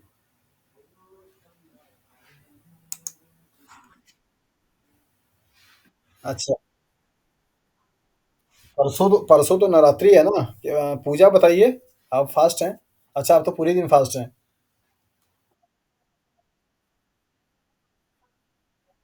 नहीं नहीं, मेरा सवाल ये था कि जो फर्स्ट एंड लास्ट वाले जो फास्ट रहते हैं वो कल फास्ट रहेंगे या परसों रहेंगे? अच्छा, ओके। ठीक है, कोई बात नहीं है।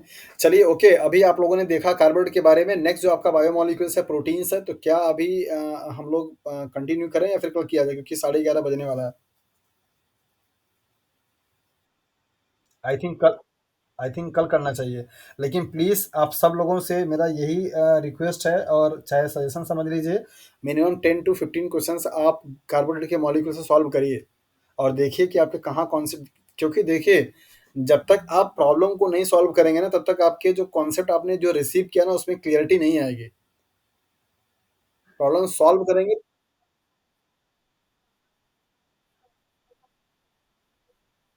बिल्कुल, जितना पॉइंट्स मैं आपको यहाँ पे क्लास में डिलीवर करता हूँ ना, अगर आप उन सबको सही तरीके से नोट डाउन करते जाइए ना, मैक्सिमम क्वेश्चंस तो आपके सिर्फ उन्हीं मेरे बताए हुए बातों से सॉल्व हो जाएँगे। आप ये ऐसे मत मानिए, लेकिन जब आप पेपर सॉल्व करिएगा तब आपको पता चलेगा।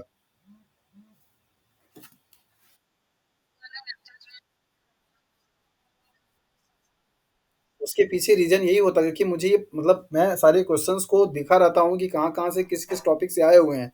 दैट इज़ व्हाई मैं उन चीज़ों को ज़्यादा एम्फसाइज़ करता हूँ कि ये चीज़ आपको याद हो जाए, है ना?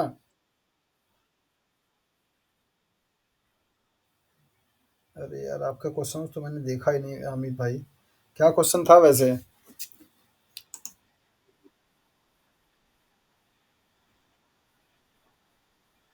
तो व्हाट्सएप पे ग्रुप में भेजा है या फिर इंडिविजुअल मुझे भेजा है? अच्छा, हाँ, मुझे भेजा आपने? ओके।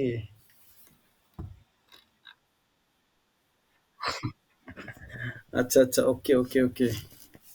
तो क्वेश्चन तो पहले देखने को मिले कि कहाँ है, कैसे है, तो पता चले।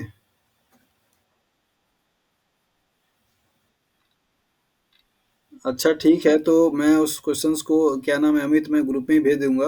और आज जैसे इतने दिन आपने रुका रहा, एक दिन और आप रुक जाइए, आज मैं देख करके इसको सॉल्व करके भेज दूँगा आपको, ठीक है? ठीक है अमित? कोई दिक्कत? प्रॉब्लम हो तो बताइए। हाँ, उसको मैं सॉल्व करके आप कल भी क्लास अटेंड कर लेना, तो कल उसको उस पेपर को ही मैं एक ग्रुप में भी शेयर कर दूँगा इन लोगों को। एक्चुअली जो भेजा था ना, वो मैंने देखा ही नहीं, तो अभी मैं उसको शेयर भी नहीं कर पा रहा हूँ क्योंकि वो शायद मेरे ख्याल से अपने व्हाट्सएप पे भेजा हुआ है। तो ठीक है, कोई नहीं, कल की क्लास में डिस्कस कर लेंगे हम लोग। हाँ, बताइए। हाँ, वेरी गुड। अच्छा रिकॉल कराया आपने, बताइए।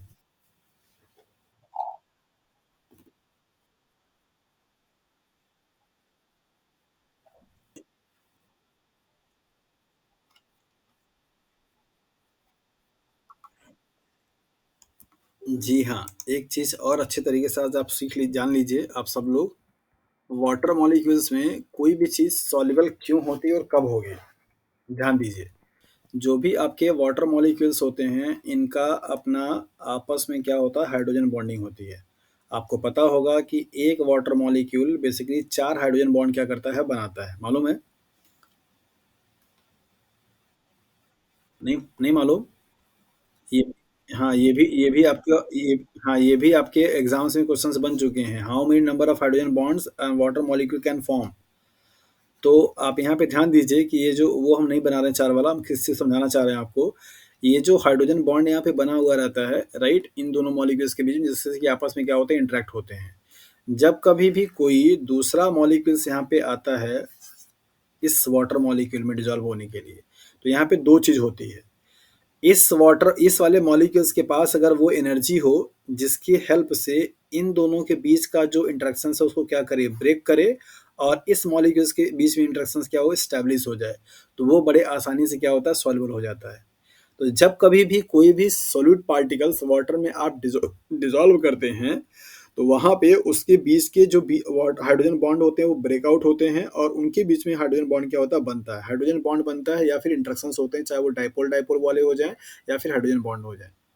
So most of the time पे, जैसा कि आपको पता है कि हाइड्रोजन बॉन्ड बहुत वीक इंटरेक्शंस होते हैं, तो मोस्ट ऑफ द टाइम पे जो मॉलिक्यूल्स होते हैं उनके पास इतनी सफिशिएंट अमाउंट में एनर्जी होती है, जिसे आप हाइड्रेशन एनर्जी के नाम से जानते हैं। एनर्जी होती है कि वो वाटर मॉलिक्यूल्स के बीच में बनने वाले इंटर हाइड्रोजन बॉन्डिंग जो होती है उसको आप क्या करते हैं, ब्रेक करते हैं, और अपना इंटरेक्शंस क्या करते हैं, स्टैब्लिश करते हैं। तो आपने जो आंसर पढ़ा वो बिल्कुल ही सही था कि ग्लूकोज के मॉलिक्यूल्स क्या कर सकते हैं, वाटर मॉलिक्यूल के साथ में हाइड्रोजन बॉन्ड बनाते हैं। दैट इज वाई वो क्या होते हैं, सॉल्युबल होते हैं। और आप इस आंसर को ऐसे भी बोल सकते हैं कि जितने भी मॉलिक्यूल्स आपके वाटर में सॉल्युबल हो रहे हैं वो कहीं ना कहीं वाटर के साथ में हाइड्रोजन बॉन्ड बना पाते हैं। ठीक है। हाँ, आई डोंट नो कि मुझे तो अभी नहीं कुछ समझ में आ रहा है। क्या आप लोगों के अंदर में ऐसा कुछ अपने आप में ये फीलिंग होती है कि आपकी थोड़ी सी एनालिटिकल पावर अब इम्प्रूव हो रही है as compare to the previously, जब आप लोगों ने स्टार्ट किया था? किसी भी चीज़ को लेकर के सोचने या उस पे लॉजिक लगाने की जो अप्रोच है, थोड़ी बहुत कुछ चेंजेस आई है उसमें?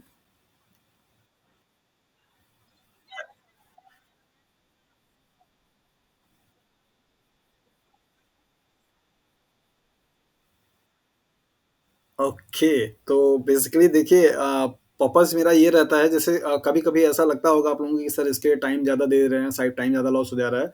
लेकिन आप उस टाइम के लॉस को ना लॉस मत समझा करिए। क्योंकि वो चीज़ अगर मैं ऐसे करा के निकल जाऊँगा ना, तो शायद आप उसको सिर्फ़ सुनने और रिसीव करने में लगे रहेंगे, और आपका वहाँ पे दिमाग खुल नहीं पाएगा। मेरा काम आपका ये है कि आपकी जो टेम्परामेंट है ना दिमाग की, उसको थोड़ा-सा चेंज करना। आपके मन में अब हर चीज़ को देख कर के क्यों वाला सवाल आ जाना चाहिए कि अगर ये हो रही है तो क्यों हो रही है? जब तक उसके पीछे का सैटिस्फैक्टरी आंसर आपको नहीं मिलेगा, तब तक आपके दिमाग में क्यूरियोसिटी बनी रहेगी कि जानने के लिए कि ऐसा क्यों हो रहा है। एंड एक बार अगर आपको सारी जो चीज़ें हो रही हैं उसके पीछे का क्यों का रीज़न अगर आपको पता चल जाएगा ना, तो वो चीज़ें आपके दिमाग में बहुत लॉन्ग टाइम तक स्टोर हो पाती हैं। फिर आपको उन चीज़ों को याद करने की ज़रूरत नहीं होती है। आप उन कॉन्सेप्ट को लगा करके क्वेश्चंस को बड़े ईज़ी वे में सॉल्व कर सकते हैं।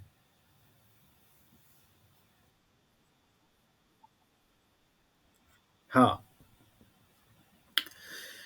ठीक है फिर मिलते। हाँ,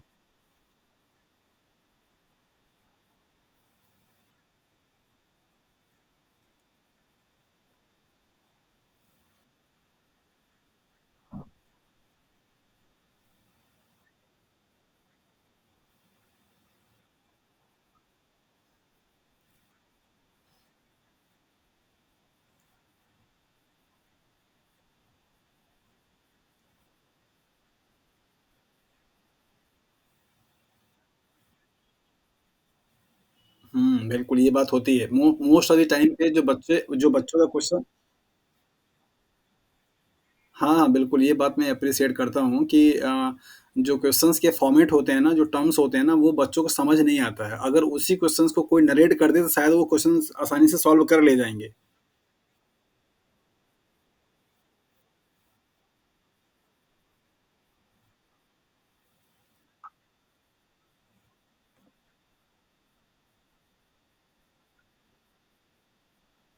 बिल्कुल। और जी, जी, बिल्कुल, बिल्कुल। तो ये जो टर्मिनोलॉजी आपके दिमाग में इम्प्रूव हो रही है ना, ये बहुत अच्छी बात है। चाहे वो मेरे क्लास को पढ़ाने के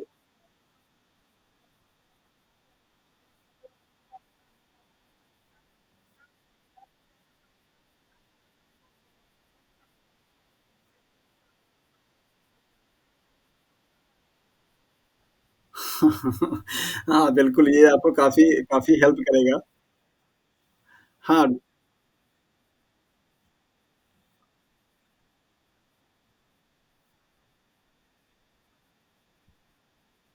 हुँ।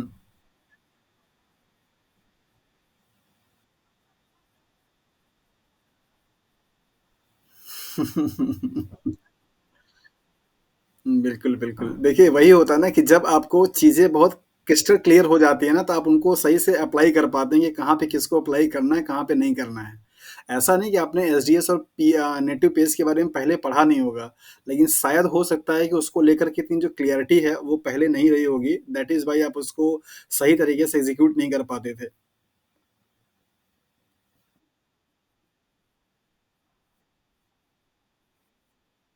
हुँ,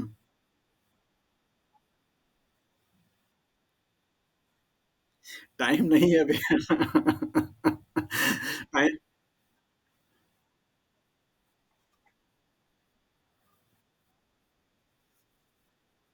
हुँ।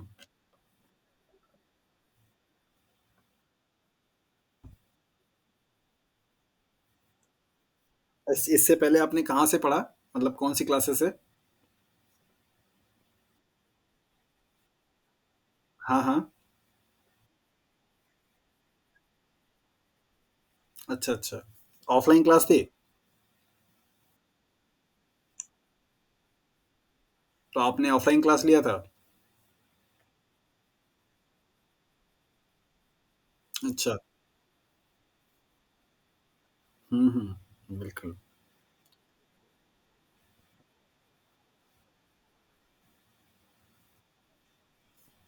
हाँ, ये तो रहता है।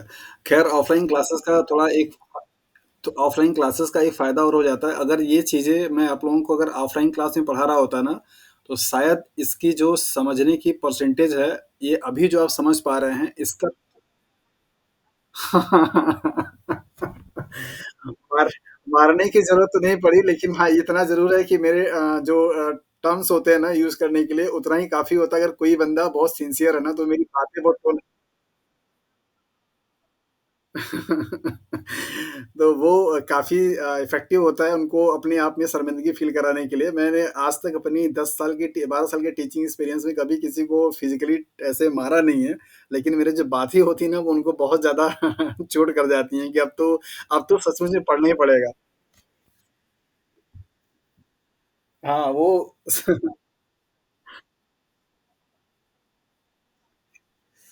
हाँ, बिल्कुल, वो मारने वाला भी प्रोविज़न खत्म हो गया है। वैसे भी सीबीएसई बोर्ड ने तो पूरा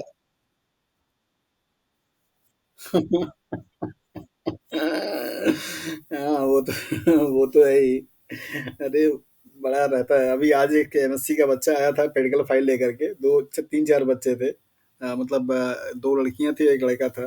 तो वो लोग मेडिकल फाइल चेक कराने के लिए आए थे, तो मैंने चेक को किया, फिर जब वो लोग लेने के लिए आए, तो मैंने कहा, "ये बताओ, प्रैक्टिकल फाइल में कवर-ववर नहीं चढ़ता है?" तो बोलने के बाद कह रहा है, "सर पता नहीं था।" तो मैंने कहा, "ये तुमको कौन-सी जल्दी पड़ी हुई थी जो इतना रनिंग लेटर में लेकर तुम मेडिकल फाइल लेकर के आए हो? कुछ तो थोड़ा सिस्टमैटिक लिखा होता है।" तो कह रहा है कि सर लास्ट मतलब टाइमिंग सबमिट करने का टाइमिंग खत्म हो गया था। मैंने कहा 1 महीने का तुमको टाइम दिया गया था, उसके पहले तुम बाकी 29 दिन में क्या कर रहे थे जो तुम 1 दिन में लिख कर के ले आए हो? तो कह रहा है सर अब मैं चढ़ा लूँ। मैंने कहा अब क्या होने वाला? तो नंबर मार्क्स चले गए। क्या कह रहा है सर मार्क्स ही तो नहीं मिल पाते हैं, इसीलिए तो बड़ी समस्या है। समस्या है, तो मैंने कहा जब मार्क्स लेने आए तुम काम करोगे तो तुमको मार्क्स मिलेगा। इतने मतलब बच्चे ऐसे होते हैं ना जिनको जवाब देने का भी बड़ा अजीब वो रहता है। मतलब अपनी कमी को मानेंगे नहीं लेकिन उस पे वो करते रहेंगे। नहीं, बच्चों को इस तरीके से थोड़ा उनकी गलती पे वो कराते हैं ताकि उनको नेक्स्ट टाइम से गलती ना हो।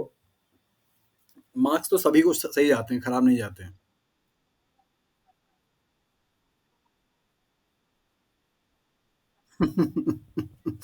हाँ, ये तो है। चलिए ठीक है, फिर मिलते हैं कल की क्लास में। हाँ हाँ, good night, good night. Good night.